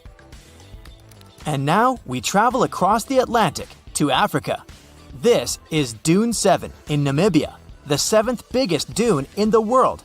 It's as tall as the Empire State Building. An internet user shared this photo. Someone in Tanzania put a literal penthouse on top of the building.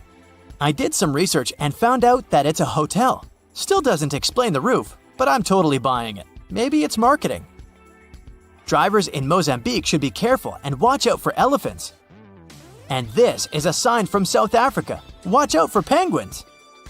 And another one that asks to baboon-proof the trash bins. So baboons are the raccoons of South Africa. trees growing through the roads aren't surprising anymore. But this is a palm tree in Morocco growing through multiple balconies. A Redditor shared a photo of a runaway horse in Israel returning to the backyard in an urban area. Urban horse encounters are relatively common in the country. A hotel in Turkey served a whole honeycomb for breakfast to this Redditor. Turbulence is caused by sudden shifts in the airflow and is nothing to be afraid of. But if that simple knowledge doesn't help you, try this visualization from a pilot. Put a small piece of napkin inside a pot of jelly. The napkin is the plane, and it's surrounded by by air pressure. If you tap the jelly, the napkin will not fall anywhere. It just starts slightly moving within the jelly. Once the plane gets to its cruising altitude, it seems like the engine noise disappears altogether. No worries there, the engine is still working fine. It becomes way quieter than on takeoff because there's less thrust generated at this point. The air gets thinner, and the plane needs less power to maintain its altitude. If the pilots leave the engines at their climb setting, you'd be traveling beyond the speed of sound, and that isn't a part of the plan. That small hole you see on the back of airplane tails is part of the auxiliary power unit. It's there to produce power for an airplane's electrical systems, including lights, navigation controls, heating, and AC. The power unit is activated when a plane is on the runway. It doesn't provide complete power to airplanes. Once the airplane engines are turned on, the unit is disabled. It's only reactivated when the airplane lands at its destination. The turbines are located under the wings, since this makes it cheaper, faster, and easier to service the engines. They used to be placed in the tail, but it required expensive equipment and much more time to repair. When they started installing the engines below the wings, ticket prices went down. When seated in the exit row on most planes, you need to pull the window blind up, not down, to close it, unlike in all other seats. It's designed so for safety reasons. The overwing exit is there to help people quickly leave the plane in case of an emergency. Some of those exit window doors stay attached to the plane, others come away from the fuselage, but they all have an emergency handle at the top of the panel. You wouldn't be able to open the exit without it. There's another handle on the outside of the plane. Rescuers use it to open the door from their side. Because of this handle, there's no room for the blind to retract above the window. But there's more than enough room for it below the window. Makes sense to me now. You can actually raise the right armrest when in the aisle seat. The lock is on the underside of the armrest. It's not a button, but a lever close to the back of the seat. You can pull it to let the other passengers pass to their seats. The same tip works for the left armrest of the window seat. You can lift it up to lean on the window. Don't forget to lower the armrest during takeoff and landing for safety reasons. Planes usually use a small, powerful tug on airport grounds when they need to pull back out of their parking spot. But it doesn't mean they can't move backwards on their own. To do so, they need to use reverse thrust, and the powerful air current from it can pull some debris into the engine or cause damage to ground vehicles, the gate, or the ground crew. It would also use a lot of fuel and be incredibly loud. Plus, the pilots don't have rear-view mirrors like drivers, so they can't see behind them. Now you understand why this risky process is banned at airports. They make plane wings smooth to let air flow easily around their surface and reduce resistance during the flight. Those convex, yellow hooks, though, don't they worsen the aerodynamics? True, but they are necessary for your safety. Imagine a plane making an emergency landing in the open sea. The aircraft is sliding on the water. Then, rescue boats arrive to evacuate the passengers. Before the door opens, the escape slide inflates. Passengers need to walk on the wing and move down the slide, but the wing surface is slippery because of water. To prevent anyone from falling, the stewards install a rescue rope. They attach one end to the door and the other to the edge of the wing, passing it through these hooks. During the evacuation, people hold on to this cable like a railing. They can also attach rescue boats to the wing with a rope and these hooks, so the sea won't take people far away from the plane. When flight attendants pass through the cabin during the flight, they always touch the upper shelves above the seats. No, they don't check if the luggage compartments are closed. There are hidden handles along the bottom of these compartments. flight attendants hold onto them not to fall. It's a pretty convenient thing since they don't have to touch the seats and disturb passengers once they're moving around the cabin. Have you ever noticed the flashing light in the cabin before takeoff? It's 100% safe. It occurs when the pilot disconnects a plane from the airport power supply and switches to the onboard one. This rapid transition may cause flashing. Passengers always board from the left side. That's because the captain sits on that side of the cabin. It's easier for him to align the plane with the terminal jet bridge this way. Also, the aircraft is fueled and loaded with baggage on the right side. With passengers boarding from the left side, the crew can do their job undisturbed. You might have noticed black triangles on the wall above the seats. For you, as a passenger, they may indicate the seats that have the best view of the wings, where you can take the most beautiful flight photos.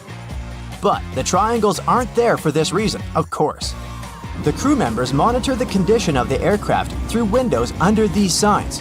In case the wings freeze, the engine catches fire, or the pilot receives a signal something's wrong, the crew will quickly move to the triangles and assess the situation. Those mysterious chimes you hear during the flight are a kind of secret language the crew uses to communicate with each other. The chime you hear shortly after takeoff informs the crew that the landing gear is getting retracted.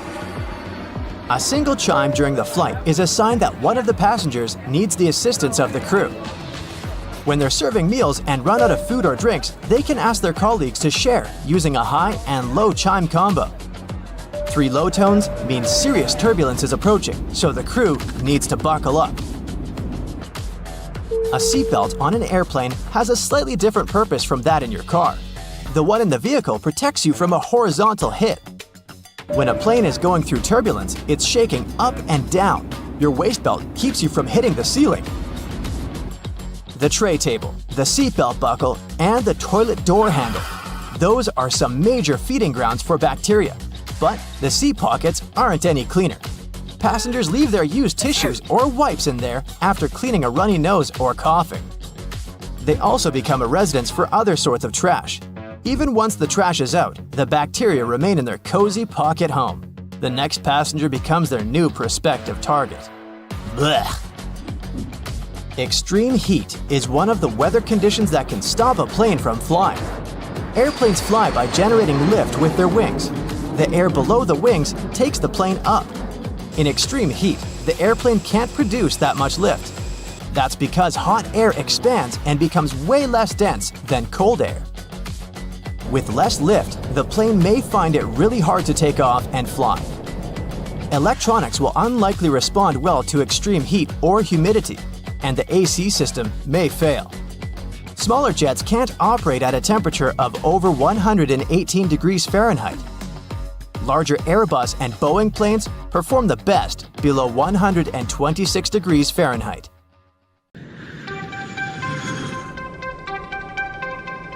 Seat pockets on planes are mostly filled with in-flight magazines, a plane safety guide, and information about the airline. But they're also home to all sorts of trash, grime, and bacteria that just don't belong there. A passenger coughs into a tissue or wipes their runny nose with a handful of them. But instead of immediately getting rid of them, it gets placed into the seat back pocket. Now another passenger comes along on the very next flight, sitting in that same exact seat. With limited space around them, putting some of their belongings into the pockets leads to potentially millions of germs spreading significantly to them. It's no wonder that these seats' back pockets can get so nasty. Everybody puts their trash inside of them. Passengers often leave uneaten candy bars, diapers, apple cores, and nuts. This leaves crumbs and other matters everywhere. All of this trash is taken out before the next flight, but they're rarely ever deeply cleaned. It's all dependent on the airline itself as to how often they'll really clean the plane and wipe everything down properly. The plastic tray tables where we eat and place our things are one of, if not, the dirtiest parts of any airplane. These seatback tray tables that we use can have over 2,000 CFUs, colony-forming units of bacteria, per square inch living on their surface. The ridged texture keeps cups of soda from sliding off the table, also creating tiny mountain ranges where the microbes attach themselves. Sugary sodas and juices that spill onto tray tables throughout flights give bacteria the perfect environment to stay and feed. Bacteria love living on this plastic almost as much as human skin. And there are lots of microbes that your tray catches and holds onto, especially when they're not thoroughly cleaned. Much like air vents that are always fiddled with, seatbelt buckles are probably the most touched thing on any aircraft. The average buckle can contain nearly 1,000 colony-forming units of bacteria per square inch on it at all times. Passengers touch seatbelt buckles to go to the bathroom. Even after washing their hands, people will walk down the aisle touching all the headrests for balance to get to their seat. After settling in and buckling up, most will then touch their face, eyes, phone, and even food for the rest of the trip. Airports can be big virus spreaders, but they're cleaned constantly. The same cannot be said for the subway, buses, or even taxis. Subway door handles, luggage carts, chairs, seats, and poles are very rarely cleaned and are a breeding ground for all sorts of nasties. New York City's subway system is one of the dirtiest in the world, with a mind-boggling 2 million bacteria colonies per square inch on nearly every surface. Many of these have still yet to be identified. They're that rare. It goes with you everywhere, sometimes even into the bathroom. As a result, cell phones could be up to 10 times dirtier than any toilet seat. E. coli, the bacteria that can give stomach cramps and fevers, can live for hours on warm surfaces like phones. The best solution? Wash your hands thoroughly before touching phones, and make sure that phone gets a good wipe down with a disinfectant. Most people have a smartphone by them day and night, meaning that all the bacteria picked up during the day is transferred to them. Everyone touches the remote control at some point, but it isn't even thought of when cleaning the house. It falls to the floor or gets into the side of the sofa, a warm, dark home for mold and bacteria, where there are lots of crumbs and grime. A good clean with an antibacterial wipe every so often will help keep it shiny and germ-free. Blowing out candles on a birthday cake can expel a mist of saliva that always lands on the birthday cake frosting. This can lead to some very unhappy birthday parties if someone is sick. Sometimes it's better to skip the candles altogether, or accept the risk that every day is someone's birthday celebration, and a little bit of spit won't always hurt you. A single ATM gets touched by hundreds of people in a day. The chances that at least one of those people touching the buttons is sick and freely spreading the flu or cold is naturally quite high then. The flu, for example, can live up to 2 days on objects. It can even be days after someone has recovered from that virus that it'd still be active and spreadable. ATMs are cleaned, but not all the time. It would be impossible to service every single one in a major city daily. A single dollar bill can be home to thousands of different kinds of bacteria, including the usual suspects like E. coli, staph, and a bacterium that causes acne breakouts. Paper money can reportedly carry more germs than a household toilet, and bills are a hospitable environment for gross microbes. The smaller in value of the bill, the dirtier it will be because it's in circulation more. Money can't be cleaned like a lot of things, but taking it to a bank for new, hopefully cleaner bills is possible. Use hand sanitizer and wash your hands after handling money too, just in case. Grocery store shopping carts can have more bacteria on them than what's ever been found in public restrooms. That includes toilet seats and the flushing handles. Cleansing wipe dispensers have been appearing at many major grocery chains, and some stores even go the extra mile to clean them after the day's through. But these simply aren't enough to keep up with the petri dish that the handles are. With over 100,000 bacteria per square inch, it's nearly impossible to keep them clean. Toothbrush holders hold onto moisture and are rarely cleaned, making them one of the dirtiest things in our homes. It can be filled with salmonella, E. coli, and lots of mold over time when it's not getting cleaned regularly. Wash your toothbrush holder in hot, soapy water every week to minimize the chances of getting sick. Toothbrushes should be changed every 3 to 4 months for a very good reason. It takes a while for the toothbrush to dry. This creates the perfect home for mold and fungus to spread and grow. There can be more than 600 different kinds of bacteria living inside of your mouth. A kiss alone can transfer about 80 million bacteria from one mouth to another. A good brushing routine will have around 1,000 to 100,000 bacteria living on each tooth surface. But for those that don't brush, Bacteria can be up to 100 million or 1 billion bacteria on each tooth. The dirtiest thing in our home can only be one thing: the kitchen sponge. It's wet, absorbent, and food and dirt are rubbed into it all the time. Then we wipe down our kitchen tops just to spread all that grubbiness around some more. Sponges are very hard to keep clean. The best way to keep things sanitary is to replace it when it starts to smell bad. It's no surprise that if the sponges are filthy, then sinks are too. Rinsed fruit, vegetables, prepared raw meat, and dishes needing cleaning all make their way to the kitchen sink. This creates an extremely high breeding ground for E. coli, salmonella, and many other gross things. They'll stick to the sides and drain holes and grow like crazy. Clean sinks before and after each use, and make sure to keep them as dry as possible to prevent any mold growth as well. Restaurant menus and condiment dispensers aren't cleaned nearly as often as they should be. If someone with a cold was using the condiments right before you, this greatly increases the chance of the cold-causing bacteria being on your hands and then your fries. Menus are rarely washed with disinfectants after each use. Customers have been touching quite a few things like chairs, tables, their faces, or hair before they give the menus back. Dog toys need to be cleaned regularly to prevent any bacteria or mold growth from spreading too much. Each time a dog slobbers on a toy, they don't just transfer their mouth bacteria. They've created a sticky, wet place for other germs to live on. There's no way of telling just what their favorite plaything has picked up around the house or yard. Purses and bags could have more bacteria than we really considered. They're regularly placed on dirty floors, bathroom floors, countertops, and out on the street.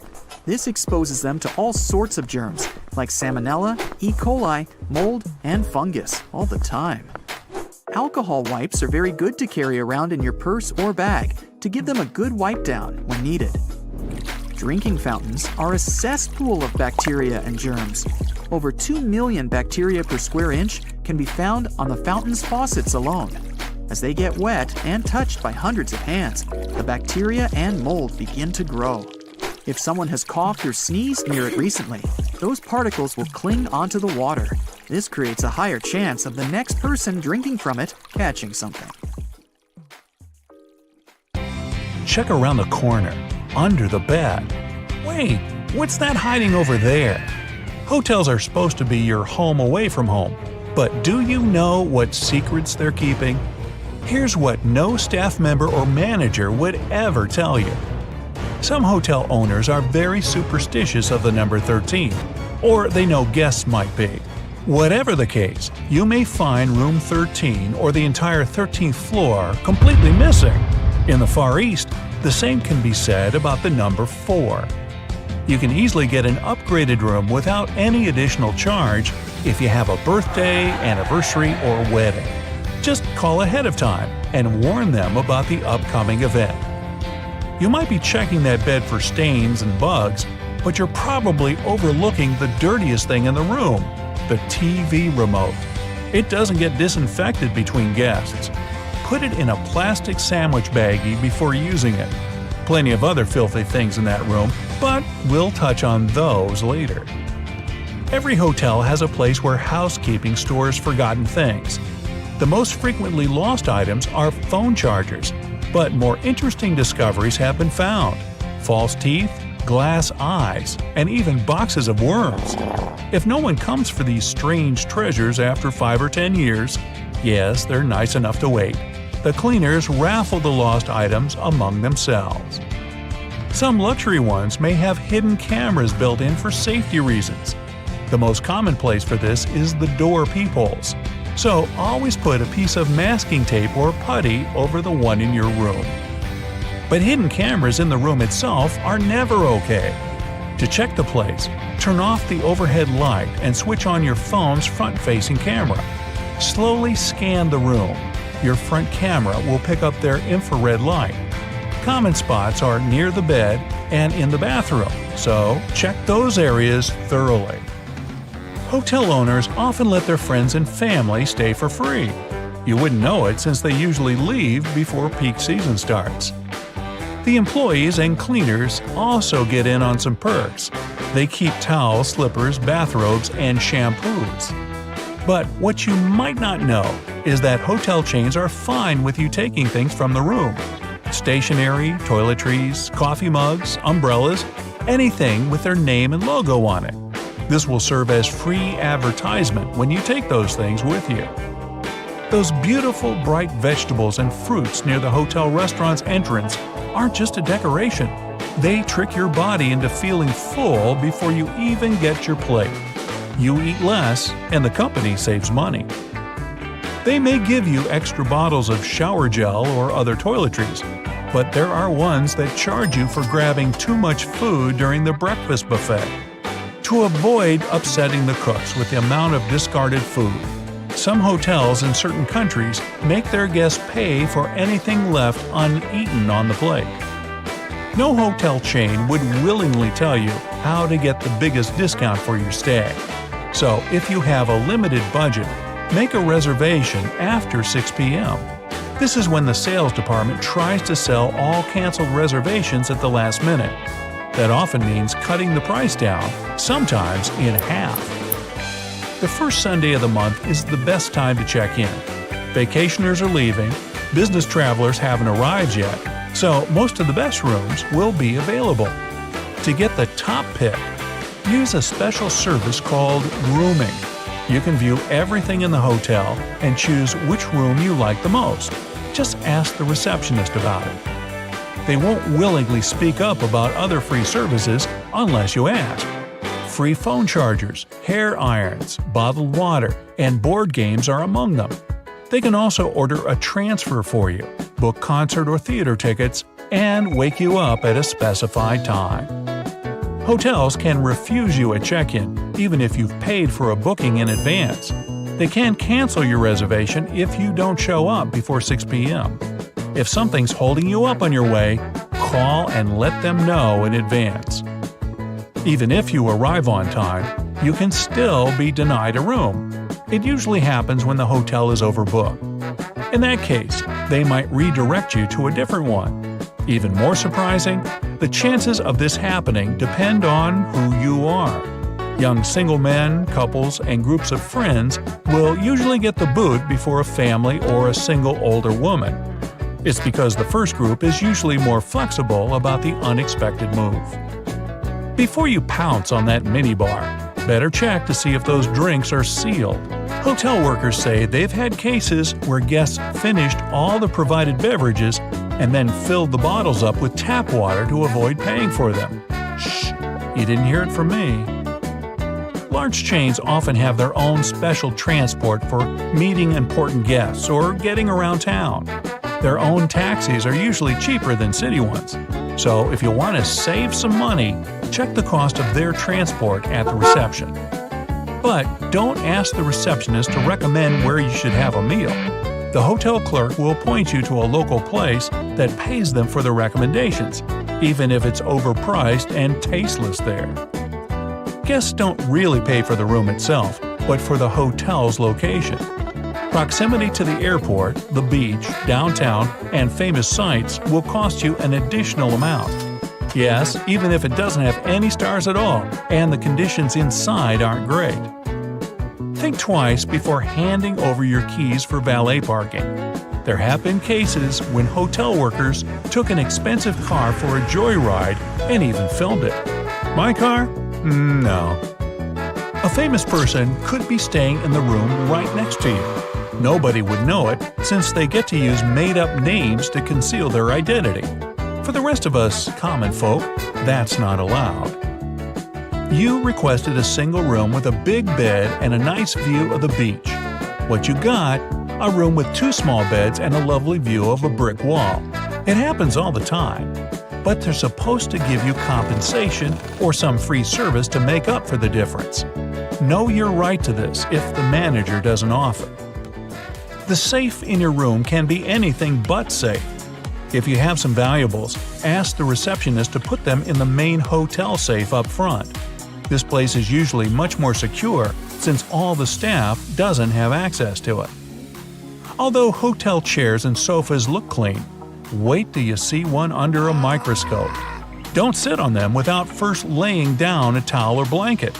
You don't know if the guest before you had their feet up on the furniture. And their feet would certainly be filthy since the room's carpets are rarely shampooed, maybe once a year or even less. That being said, don't walk on them barefoot. If you use slippers or keep your shoes on, make sure to put shower caps on the bottoms when you pack them into your suitcase before leaving. Same story with that bed. Before you lie down on it, know that the cleaning staff might launder the linens between guests, but not that big, beautiful, germy bedspread. Don't touch the drinking glasses either. Even if they get a wipe down, it was probably with the same cloth used to clean other surfaces. Why? Well, because staff have only 20 to 30 minutes to clean each room completely. So they need to do it quickly, not thoroughly. Things that often get overlooked: light switches, door and drawer handles, remotes. Ironically enough, it's the things that get touched most often. Experts have found that these items have as much germs on them as the toilet. Solution? Always bring plenty of antibacterial wipes. And if you ask about the hotel's cleaning practices, remember, cleaning doesn't mean disinfecting. Choose your words wisely and don't give the manager a loophole. Behind those huge steel doors is one of the most guarded places on Earth. It's known as Site R, or the Raven Rock Mountain Complex. You'll find it in Pennsylvania. The construction is 60 stories underground and is said to be a safe place for people in case of a natural or human-made disaster. There's not a lot of information online about this mysterious place, but what we do know is that it's equipped with 38 communication systems. It's obviously not available for visits via Google Earth, but you can catch a quick glance at the two gates that face the complex. Vatican City is one of the most famous enclaves on Earth, and it's certainly worth a visit due to its wonderful architecture and vast list of art pieces to check out. One place, however, will always be off limits for visitors: the Vatican's secret archives. They have some of the oldest and rarest books on Earth. These archives are available only to a limited number of people, and since they have been visited by a small number of people so far, they also trigger a lot of weird theories. For example, that there may be books proving there's life outside our planet. If you're fascinated by shipwrecks, you'll be interested to know that one of the largest wrecks you can see on Google Earth is on North Sentinel Island, India. It used to be called the SS Jassim. It was a Bolivian ferry that sank in the area back in 2003. The reason why people can't visit it physically isn't because of the ship itself, but because the island is home to the world's most dangerous tribe. We don't really know how many people live there, but it was estimated that between 50 to 400 people call this place home. And they really don't like tourists. No person that tried to reach them survived. Also, to protect them, their privacy, and their special status, the island is closely monitored by the Indian authorities. That's mostly because it's believed the locals don't have any immunity to modern diseases. So being in contact with foreigners might be dangerous for the tribe's people, since they've never seen the outer world. A huge pink bunny appeared seemingly out of nowhere in the Italian Coleto Fava Mountains back in 2005. Besides the locals, some people stumbled upon it online too. They were puzzled by the discovery. Unfortunately, that 200-foot-tall bunny is completely gone today. You can still find the images of it online though. The unusual object was designed by artists from Vienna. They encouraged tourists to climb, jump, or even take a nap on top of the large rabbit. The whole purpose of the project was to allow people to experience what it would be like to live as smaller creatures. The bunny didn't have any removal date at the time it was placed there and was expected to last at least until 2025. But Mother Nature had other plans. A Japanese artist decided to move back to her little home village named Nagoro. But she soon found out that most of her neighbors were moving to bigger cities. To deal with loneliness, she started putting together scarecrow-like dolls, or kakashi, and placing them all over her garden. She didn't stop there though. The artist soon began doing the same with many other places in her village, creating dolls and placing them as if they were taking part in various human activities. These dolls keep moving around too, but the woman likes to stay true to her story and insists she doesn't touch them. You can see the images of this quirky village on Google Maps. This weird portal was discovered via online maps in New Baltimore, New York. It gave people all sorts of bad dreams. With spooky-looking buildings and all sorts of blurry figures, This area soon became a source for many weird internet theories. Turns out it was nothing more than a technical issue, which resulted in those images being rendered in a distorted manner. Either way, if you look for these images on Google, you won't be able to unsee them.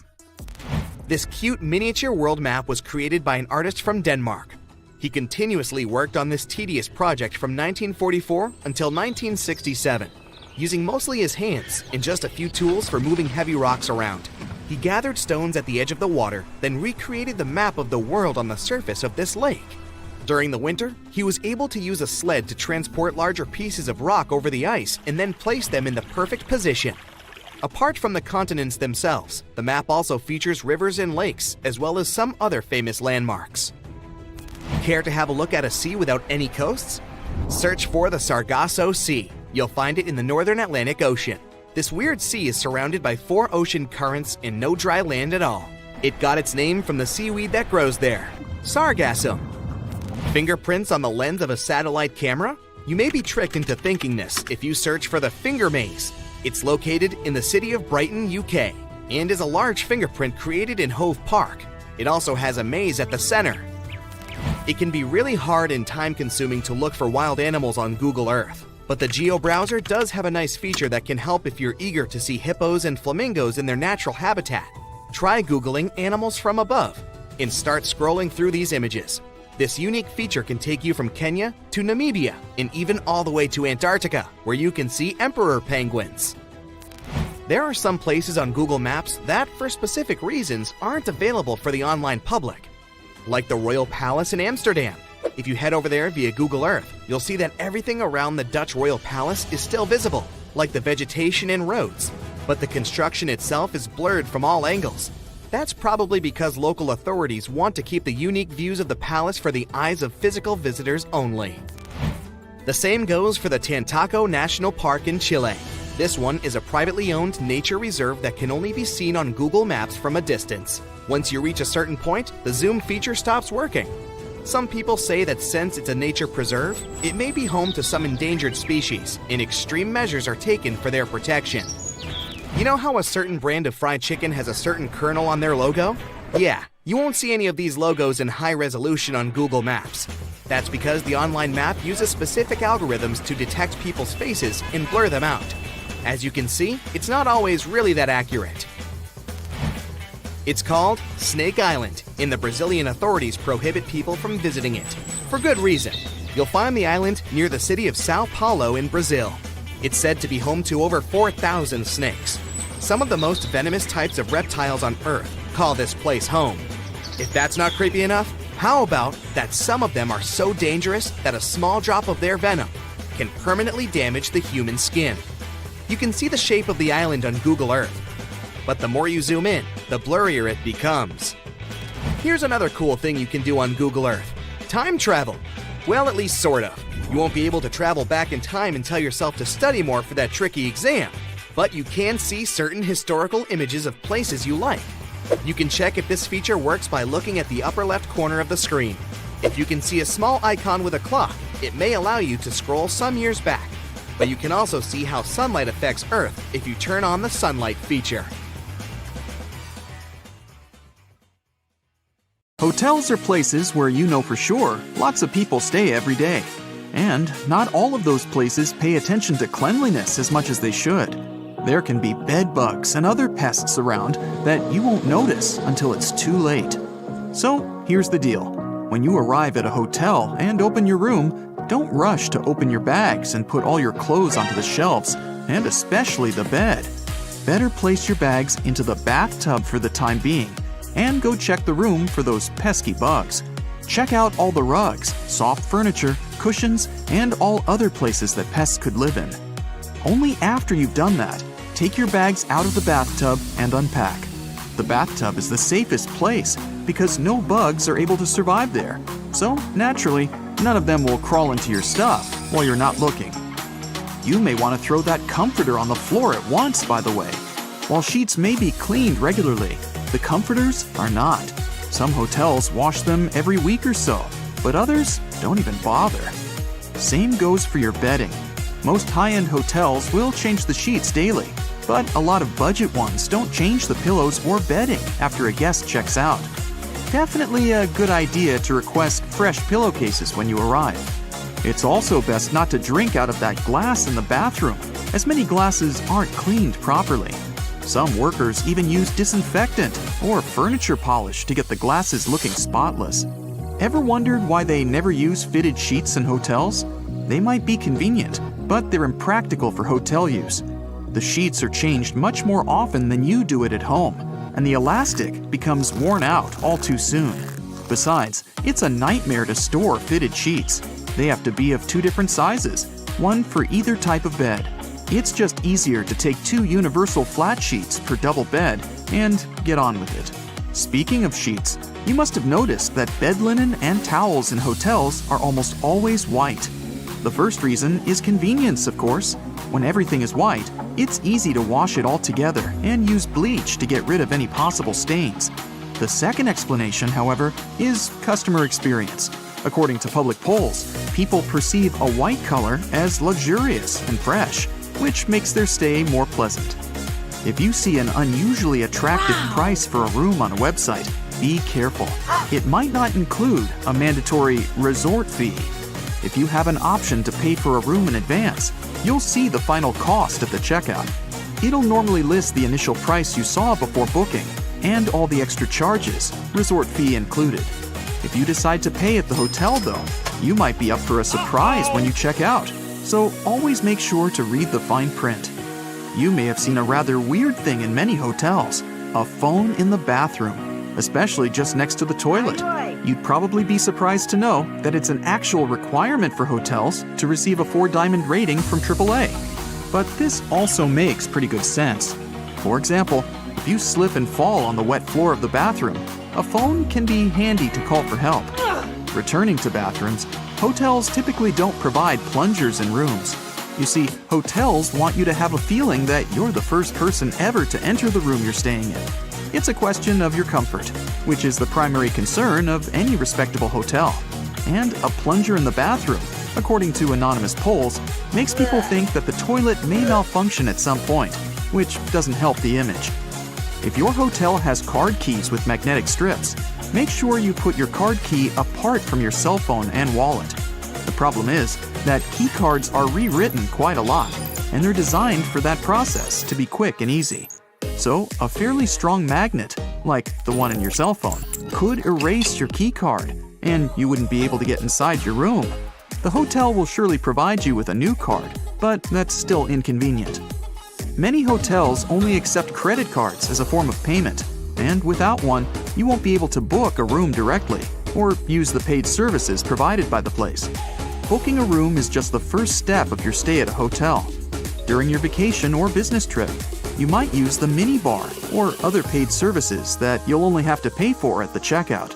If your debit card doesn't have enough funds on it to cover all your expenses, the hotel has no means to get their money apart from suing you. If you pay with a credit card, however, all the additional costs go to the bank, and everyone's happy. The time of check-in and check-out is fixed not to annoy you. It's done so you don't barge in onto guests who stayed in the room you've booked, and the hotel staff can clean the room and prepare it for the next guest's arrival. By the way, the checkout time is normally about 11 a.m. to 12 p.m. because hotels actually care about your well-being. They not only let you have your breakfast, but also give you some time to prepare for departure without hurry. Isn't it kinda annoying that many hotels don't have a socket near the bed? In fact, time is to blame in this case. Lots of hotels around the world were built before mobile phones and other portable devices became so popular and widespread. Back then, of course, they didn't need bedside sockets, and many of them haven't yet caught up with the times. You can avoid this issue if you stay at a hotel that's been built relatively recently. Once you're at the check-in desk, it's likely that the hotel staff already recognize you. Many hotels, especially higher-end ones, will do a little research of their guests' social media. While this seems a bit creepy, it's only so they can see who you are to make your stay more comfortable. At check-in, you'll also be given an initial key which will reset the door lock and cancel any existing keys. But make sure to be respectful to your receptionists. Sometimes, they may play practical jokes on rude customers by key bombing. This is where they give you 2 of the initial keys. Either key resets the door, so once you use the second one, the first will no longer work. Toothpaste is one item you probably won't find in the hotel room's bathroom.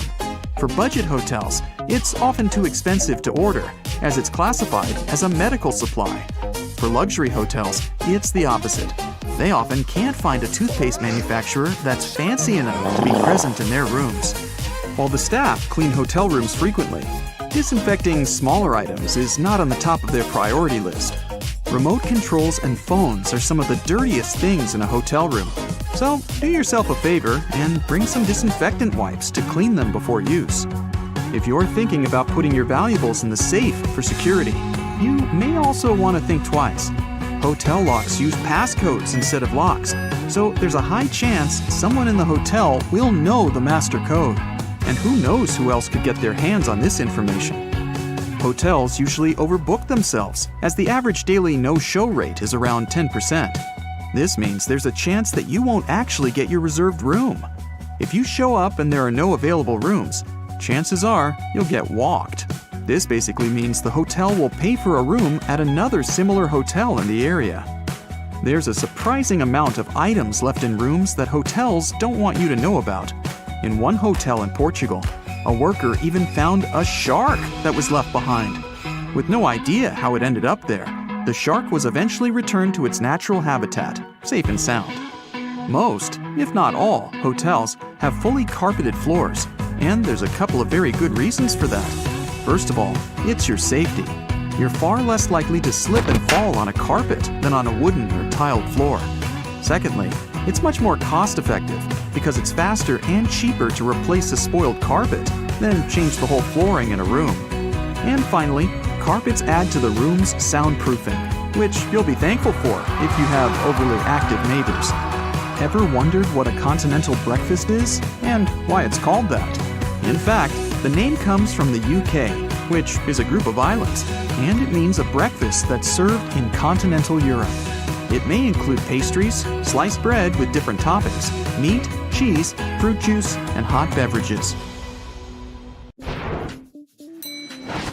That little yellow hook you can see from the airplane's window if you're sitting next to the wing is there to help you in case of an emergency landing. Inflatable slides can only be deployed from the emergency exit doors in the front and the tail of the plane. In the middle, the passengers would have to walk right out on the wing and get to the ground from there. But jumping from the plane wing isn't safe because it's just too high. And here's where those little yellow hooks come in handy. The flight attendants tie ropes from the doors and through the loops for the passengers to hold onto. This way, everyone can safely get to the ground without injuries. Now, you want to try to avoid cozying up under airplane blankets. Some airlines only wash them about once a month. Better use your own travel blanket, a scarf, or a jacket, and always remember to wear your shoes while walking around the plane. That carpet on the floor can't and won't be cleaned to perfection between flights. It's just too much time and effort for the cabin crew. The dirtiest place on a plane isn't the bathroom, it's your tray table. It has 8 times more bacteria than an onboard toilet flush button. Now, in case of emergency, oxygen masks only have enough airflow to last for about 15 minutes. Luckily, it's just the amount of time a plane needs to find a suitable landing place or to at least descend to the altitude where people won't need oxygen masks anymore. You may wonder why you're asked to lift your seat back and close your tray table before takeoff and landing, but it's for your own safety. A reclined seat is comfy for you, but it makes it harder for the passenger behind you to get out of their seat, which is crucial in case of an emergency. The lower tray table is the same way, only this time it's you who won't be able to stand up fast enough if anything happens. Besides, the tray table prevents you from assuming the secure position in the event of an emergency landing.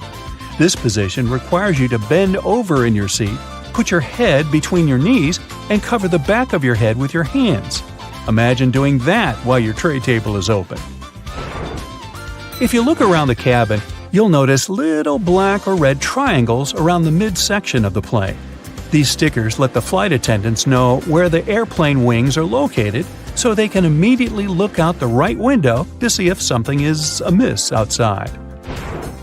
You shouldn't lower the window shades while taking off, taxiing, or landing for 2 reasons.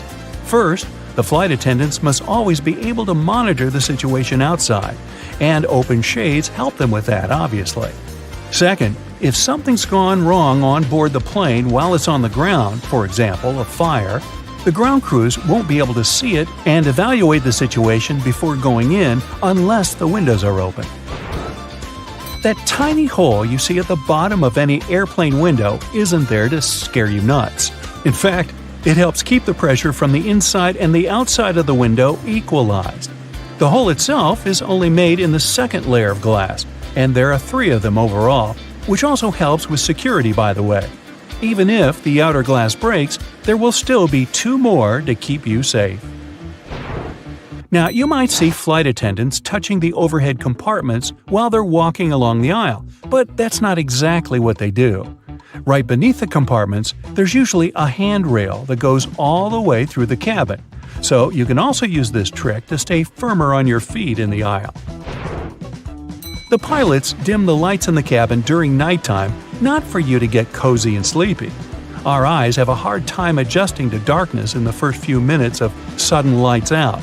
And in the case of emergency, every second matters. So the lights get dimmed to let you get used to darkness in case something happens and you have to act fast. Pay attention to the aisle floor too. If there's an emergency landing at night, there will be 2 luminescent strips along the aisle showing you the way to the exit. Follow them to get safely out of the plane. Flight attendants also suggest counting the seats between you and the emergency exit once you're seated. This will help you navigate in case there's no other guidance available. If a lightning bolt hits the plane, the passengers won't feel it. The entire aircraft is covered with aluminum coating that conducts electrical current and doesn't let it inside. This protection is tested using a lightning simulator. Airplane windows are round because the air pressure is evenly distributed this way. If the plane's windows were square, strong air currents would accumulate in the corners of the windows, depressurizing the cabin. And that's bad. Don't think you become untouchable if you go to the airplane toilet. The bathroom door can be opened from the outside. There's usually a small latch at the top of the door that allows cabin crew to get you out of there. It's useful for both getting to people doing something suspicious in the bathroom and helping those who don't feel well and, for example, collapsed while in the toilet. Yeah, let's avoid doing that.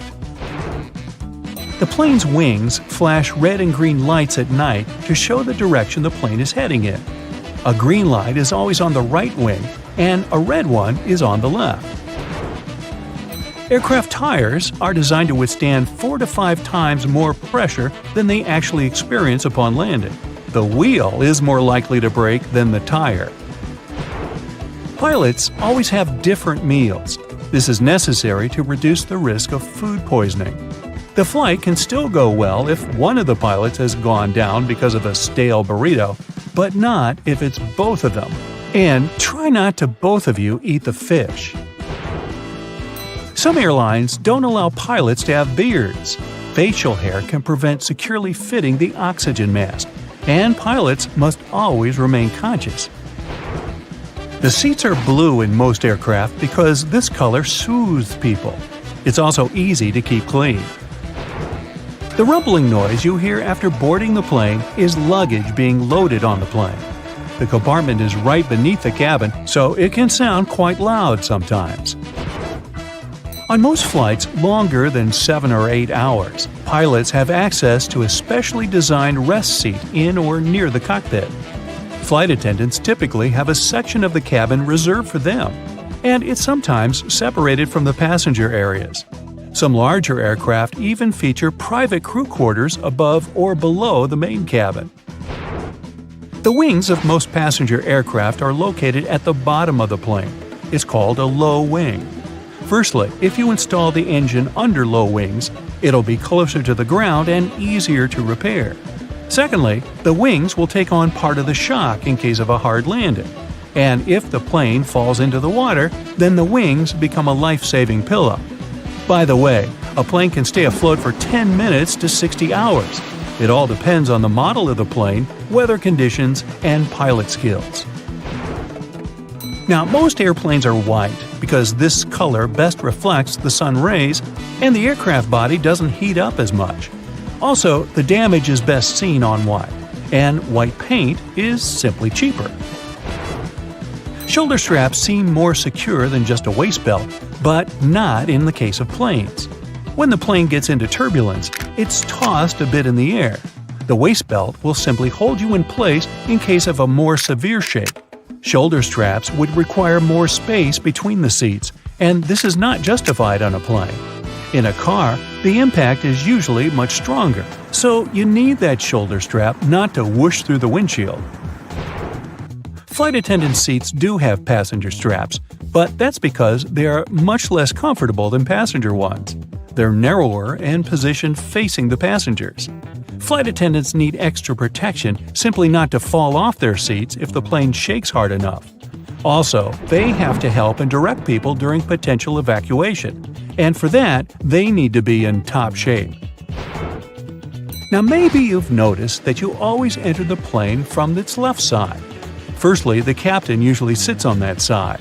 This way, it's easier for the captain to align the plane with the terminal jet bridge.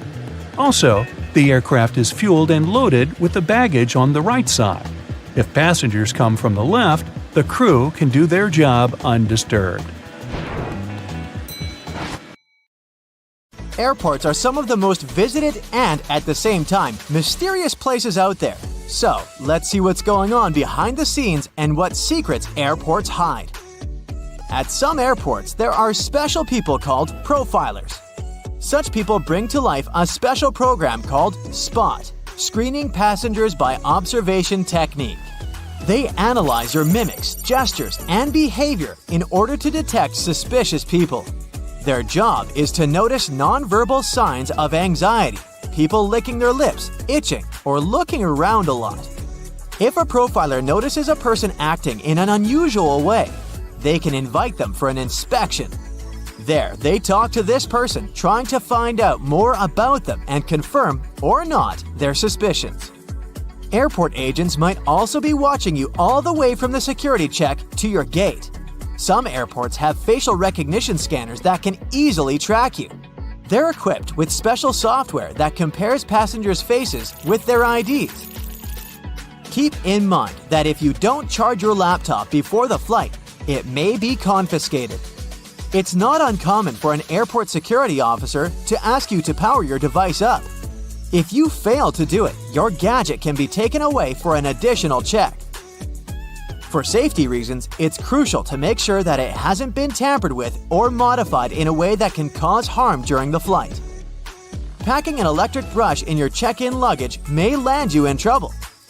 Brushes produced by some brands have lithium batteries inside, and those can potentially lead to serious problems in the air.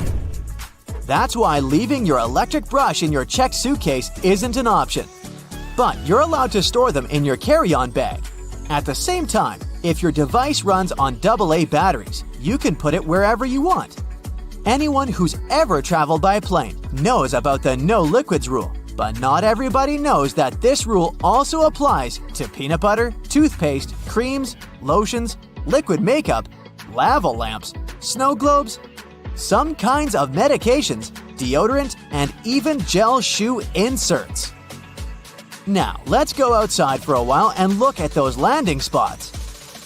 Airports charge airline companies huge fees for landing on their runways on certain days and at particular times. But the most interesting thing is that the landing spots can be bought and sold.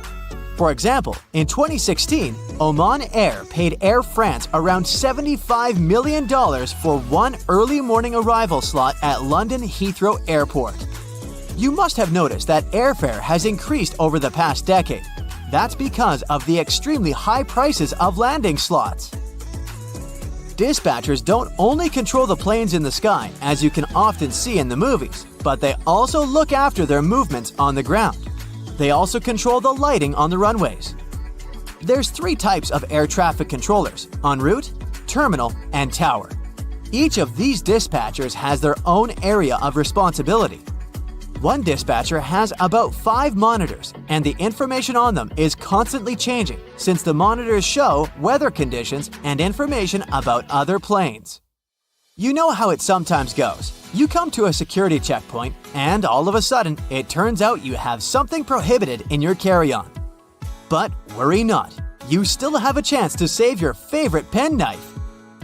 At some airports, there are on-site postal services, and you might have an opportunity to mail your belongings to any address you provide.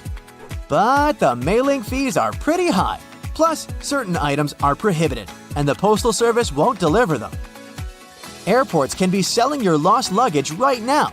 Of course, I don't say that there's no chance for you to get back your suitcases that's traveled to a different destination, but just as likely, you might not see it again. In this case, an airport has the right to sell your misplaced belongings at an auction. Most airports have an annual lost luggage sale.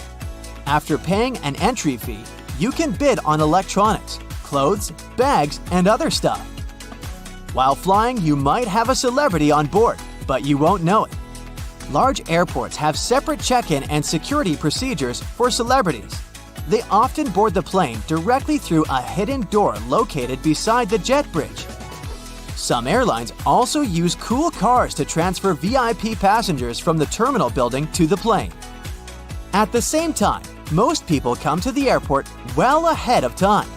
And the most popular activity while waiting for a flight is wandering through the duty-free zone. And even though people rarely plan to buy anything there, different products end up in their shopping baskets. That's because lots of airports are designed in a special way that makes people feel relaxed and at ease. I'm talking about all those huge windows, a lot of light, massage chairs, and comfortable seating areas. And statistically, calm passengers are 10% more likely to spend money on retail, duty-free, and food. Designers put a lot of thought into airport layouts. It helps to ensure the smooth flow of travelers. And the main point here is easy navigation that can prevent people from getting lost.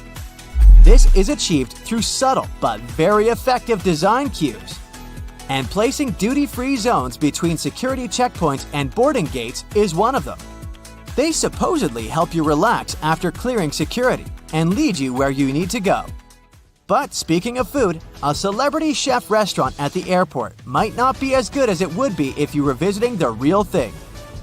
Not chefs themselves, but special restaurant companies are responsible for airport outlets. One of the reasons is the extremely strict security that surrounds airport deliveries, including food. You may still have a nice meal, but it won't be the same.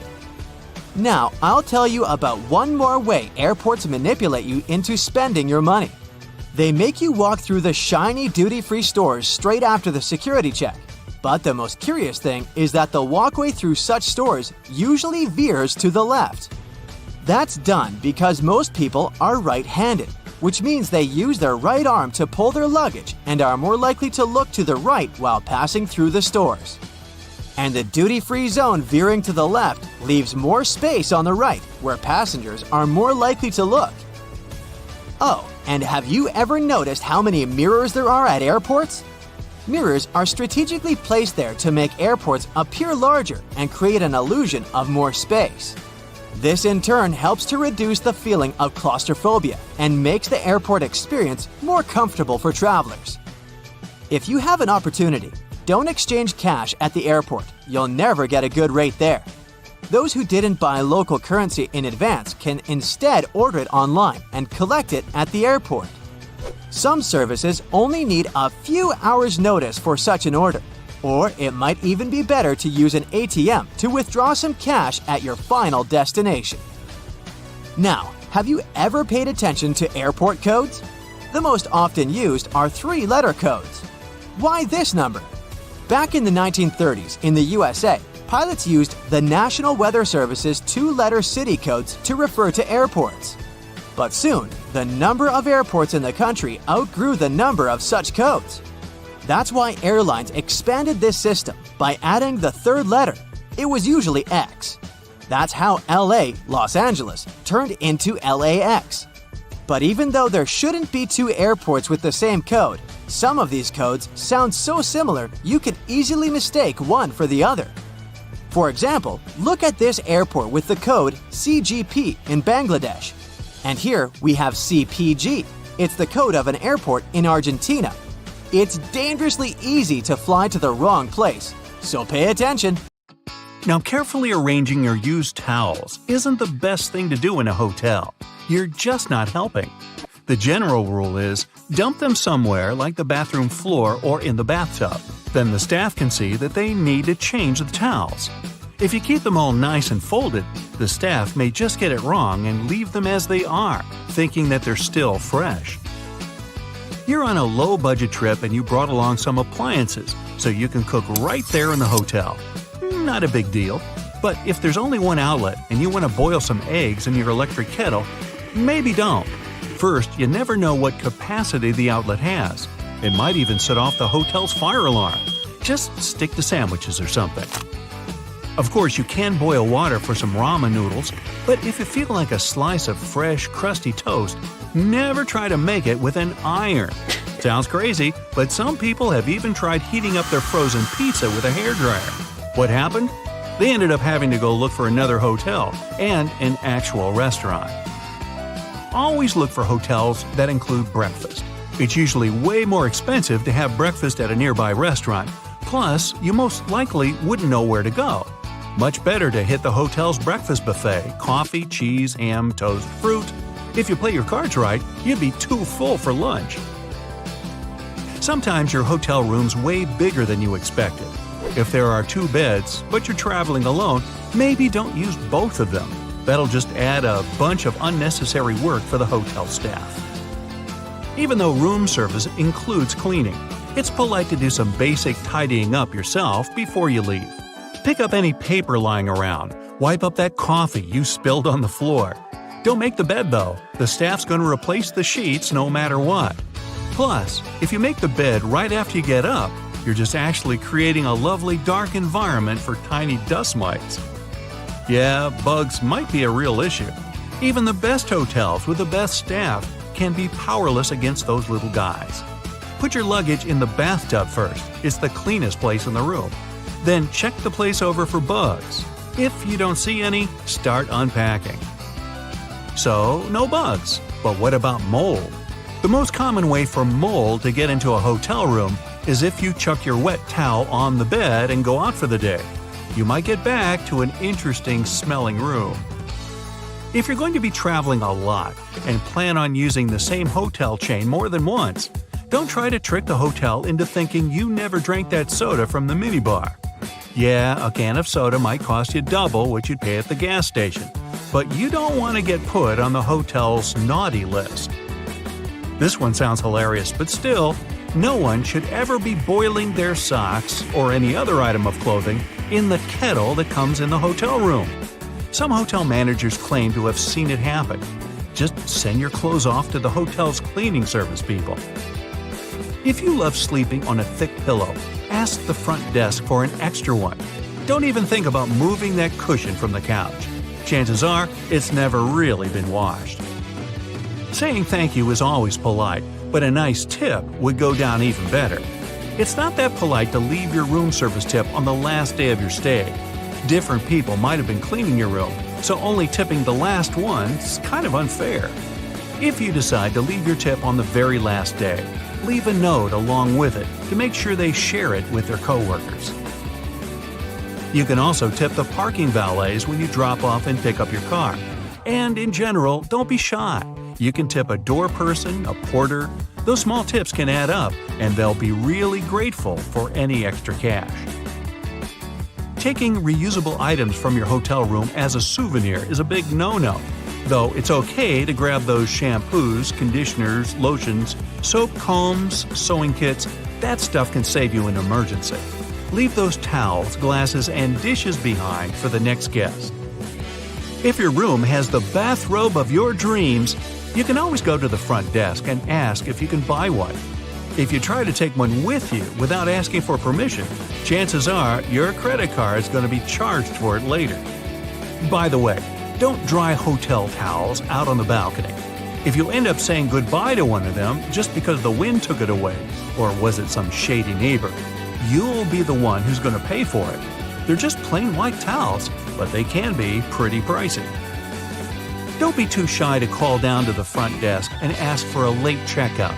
It's probably not a big deal for the hotel, but it might make all the difference to you. Hotels know you might be more likely to choose them again or leave a nice tip if they give you a few extra hours in your room. If they say no, well, at least you tried. One thing you can do to help the staff out when you leave is to air out your room. That small step is one of the most time-consuming things they have to do, and they have to clean the rooms really fast. Just leave the windows open to freshen the room up a bit. If it's really hot outside, you can even leave the air conditioning on. Just don't do both at the same time. Leave the TV remote on the desk, any cutlery on the table, and all the chairs back in their places. It'll save housekeeping a lot of time. They're already in a huge rush. Imagine cleaning hundreds of rooms every single day. Accidents can happen anywhere, and it's okay if you accidentally drop a glass and it breaks. But don't try to get away with it. Give the front desk a call. They probably won't even charge you for such a minor accident. Plus, management might think the housekeeping staff broke it, and they might make them pay for a replacement. Never turn down a chance to join your hotel's reward program. It's usually free, and you can get it after your first stay. If you travel a lot, try to choose those big chain hotels that give you bonuses every time you book. You could get bumped up to a suite, get better Wi-Fi, a free gym pass, or even a free night. Beware of steamy showers. If you accidentally release all that water vapor into your room at the same time, you might trigger the hotel's fire alarm. They keep those things extra sensitive just to be on the safe side. So make sure you keep the door shut next time you steam up the place. If you're traveling with a pet, let the hotel know about it beforehand. Pet policies can differ from one hotel to another, and if you have a more unusual pet, better double check. It might be a pet-friendly hotel, but you probably can't show up with your pet peacock. If they say no, they'll usually be able to tell you about another hotel nearby. Trying to hide your little furry friend isn't the best idea. Dogs can be super noisy, so can cats, so can peacocks. You're going to be looking at a hefty fine if they catch you. Booking etiquette is a bit different now than it used to be. You used to have to confirm your stay at some hotels by writing them a letter. Nowadays, just make sure you have all your booking info handy on your phone. That'll make the front desk people pretty happy. If it's a big hotel, they might have hundreds of people checking in the span of a few hours. The front desk staff are usually super busy managing guests, deliveries, events, emergencies, a random peacock running through the lobby, and so forth. Just a nugget of advice, don't disturb them for every minor question you might have. Check out that booklet that's normally hanging out on the bedside table. The answer is most likely in there. Enjoy your stay. Water, earth, air. These are the three elements that can unleash disasters. Thankfully, the masters of all elements, aka scientists and engineers, created these 7 genius inventions that might one day help save your life. Your home insurance company will appreciate you investing in this one. Floodworks vinyl tubes are like big, long pillows made of strong plastic that are filled with water. Each tube is 4 feet long and can be used to block water from getting through doors or into garages, as well as divert it. They're good for stopping water that's up to 6 inches high. You can bend these tubes into different shapes and they will hold their new form. They're designed with a cap on one end to fill them up with water. The other end has a special opening that lets you connect tubes together with a clip to allow you to create a longer barrier if needed. There's a part on the tubes called a break, which stops them from rolling away. To keep out taller amounts of water, you can put one layer of tubes on top of another, making a triangle shape like a pyramid. This can keep out water up to 12 inches high. However, it's advised not to stack them any higher than that. If you've got deeper water, you might need a different water-bending move. Flood solution. If only Titanic had this invention on board. In the event of a shipwreck, we know by now that old-school lifeboats are too slow to launch and there aren't enough for everyone. Life buoys, on the other hand, are too few and can only save one person each. And life jackets are often not within easy reach when you really need them. This is where instant relief comes in handy. So cleverly called the Anti-Tanic, it is a lifeboat that allows multiple people to stay safe and together in the event of a shipwreck. It has a crisscross, waffle-like pattern that acts like many life rafts, allowing a large number of people to stay afloat. In case of an emergency, once the ship's sensors detect damage, the alarm sounds and the device gets to work right away without anyone having to do anything. Fueled by high-pressure carbon dioxide, it fills up with gas in just 2 minutes. The life mat can be 50 square meters, so there's room to save plenty of people. And no, people don't need to literally jump ship to get on it. The device inflates and forms a ladder against the ship's side, so everyone can climb down this ladder and onto the safety of the big air mat. What's even more clever is that the mat has different sections. People who need extra help, like the elderly, children, or those with disabilities, can stay out of the water and rest. If earthbending is not one of your skills, better check this invention out. Debris flows and shallow landslides are like super fast rivers of mud that can carry big rocks, tree branches, or even large boulders. They happen when too much rain or melted snow makes the ground on hillsides too wet and slippery, especially if there aren't any plants or trees to hold the soil together. This can also happen when the ground gets burned in a wildfire and there's nothing left to protect it. Debris flows usually follow the shape of the land, moving through natural paths like gullies or ditches. If nothing stops them, they can damage roads, bridges, and houses, or even block rivers. This is where the debris flow barriers come in handy. They act like a big net that catches these mud rivers before any disastrous consequences. Placed right in the natural paths of the debris flow, the barrier has special elements that soak up the energy from the debris flow, slowing it down and stopping all the stuff from moving further. What's also great about them is that they don't damage the environment. One can take them down without leaving a mess and put them back up again if there's a risk of debris flows in the future. This little box, created by NASA engineers, is not looking for extraterrestrial creatures or other planets. It's a life-saving radar called Finder that's designed to find people trapped under the rubble of collapsed buildings right here on Earth. Using a technology that is similar to what might be used for space exploration, Finder can detect the tiny, rhythmic movements of a human heartbeat and breathing amidst chaos and destruction. The way it works is like this. It sends out a safe, low-energy microwave signal into the debris, which is much weaker than what your mobile phone emits.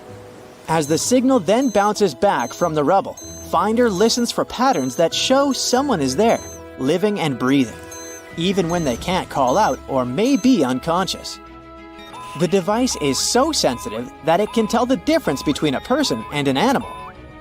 Engineers also use a unique method to pick out these signals of life from other random movements, like leaves shaking or other non-life patterns. According to tests, it can search a small building in about 10 minutes and a much larger area in about a half an hour. On the other hand, the next invention is designed to help save lives, not after, but during the event of an earthquake. Earthquake-proof table is a sturdy school desk that doubles as a life-saving shelter during earthquakes. While kids are often taught to duck and cover under their desks when the ground shakes, regular tables can become traps if they buckle or collapse. But not this one. It's built to stand strong during quakes and keep the kids safe underneath it. What makes it special is that it's been thought through for different ways buildings can fall apart during a quake. This way, it ensures kids can have a safe spot no matter what and can be reached by rescue teams afterward. It has also been put to impact tests with various types of weights and debris to confirm it can take a beating without going in. Besides its strength, the table is light enough for 2 children to lift and move, as well as spacious enough to accommodate a pair of students seeking refuge. This invention basically allows you to bend water and air at the same time. Imagine you're out enjoying the waves or paddling on a lake, and you suddenly need a bit of help to stay afloat. This is where Kingi, which is the world's smallest wrist flotation device, comes in. Worn around your wrist, it's sleek and barely noticeable until you need it. In the event of distress in the water, you can activate it by pulling a lever, which triggers the inflation of a balloon. This balloon aids in buoyancy, easing you to the water's surface. The device is also equipped with a whistle to draw the attention of rescuers in critical situations. Kingi is not a single use. Once you're back on dry land, you can deflate the balloon, fold it back inside, pop in a new CO2 cartridge, and it's ready for your next water adventure. The last invention on the list is like a guardian angel for adventurers in snowy mountains. When an avalanche hits, it can be a race against time. In such an event, SafeBack SBX helps you continue breathing if you get trapped under snow masses, all without the need for a mouthpiece. This could be a game changer because, usually, if someone is trapped by an avalanche, they might only have about 15 minutes before running out of air becomes a real problem. But with the SafeBack SBX, you could have up to 90 minutes of breathing help. That's a lot of extra time for rescuers to get you. It's been through a ton of tests to make sure it works in all kinds of snowy situations. It's also designed to fit into different brands of avalanche backpacks. Plus, it's light enough to not add extra weight to your backpack and tough enough to handle the rough and tumble of an avalanche and keep working. That's it for today. So hey, if you pacified your curiosity, then give the video a like and share it with your friends. Or if you want more, just click on these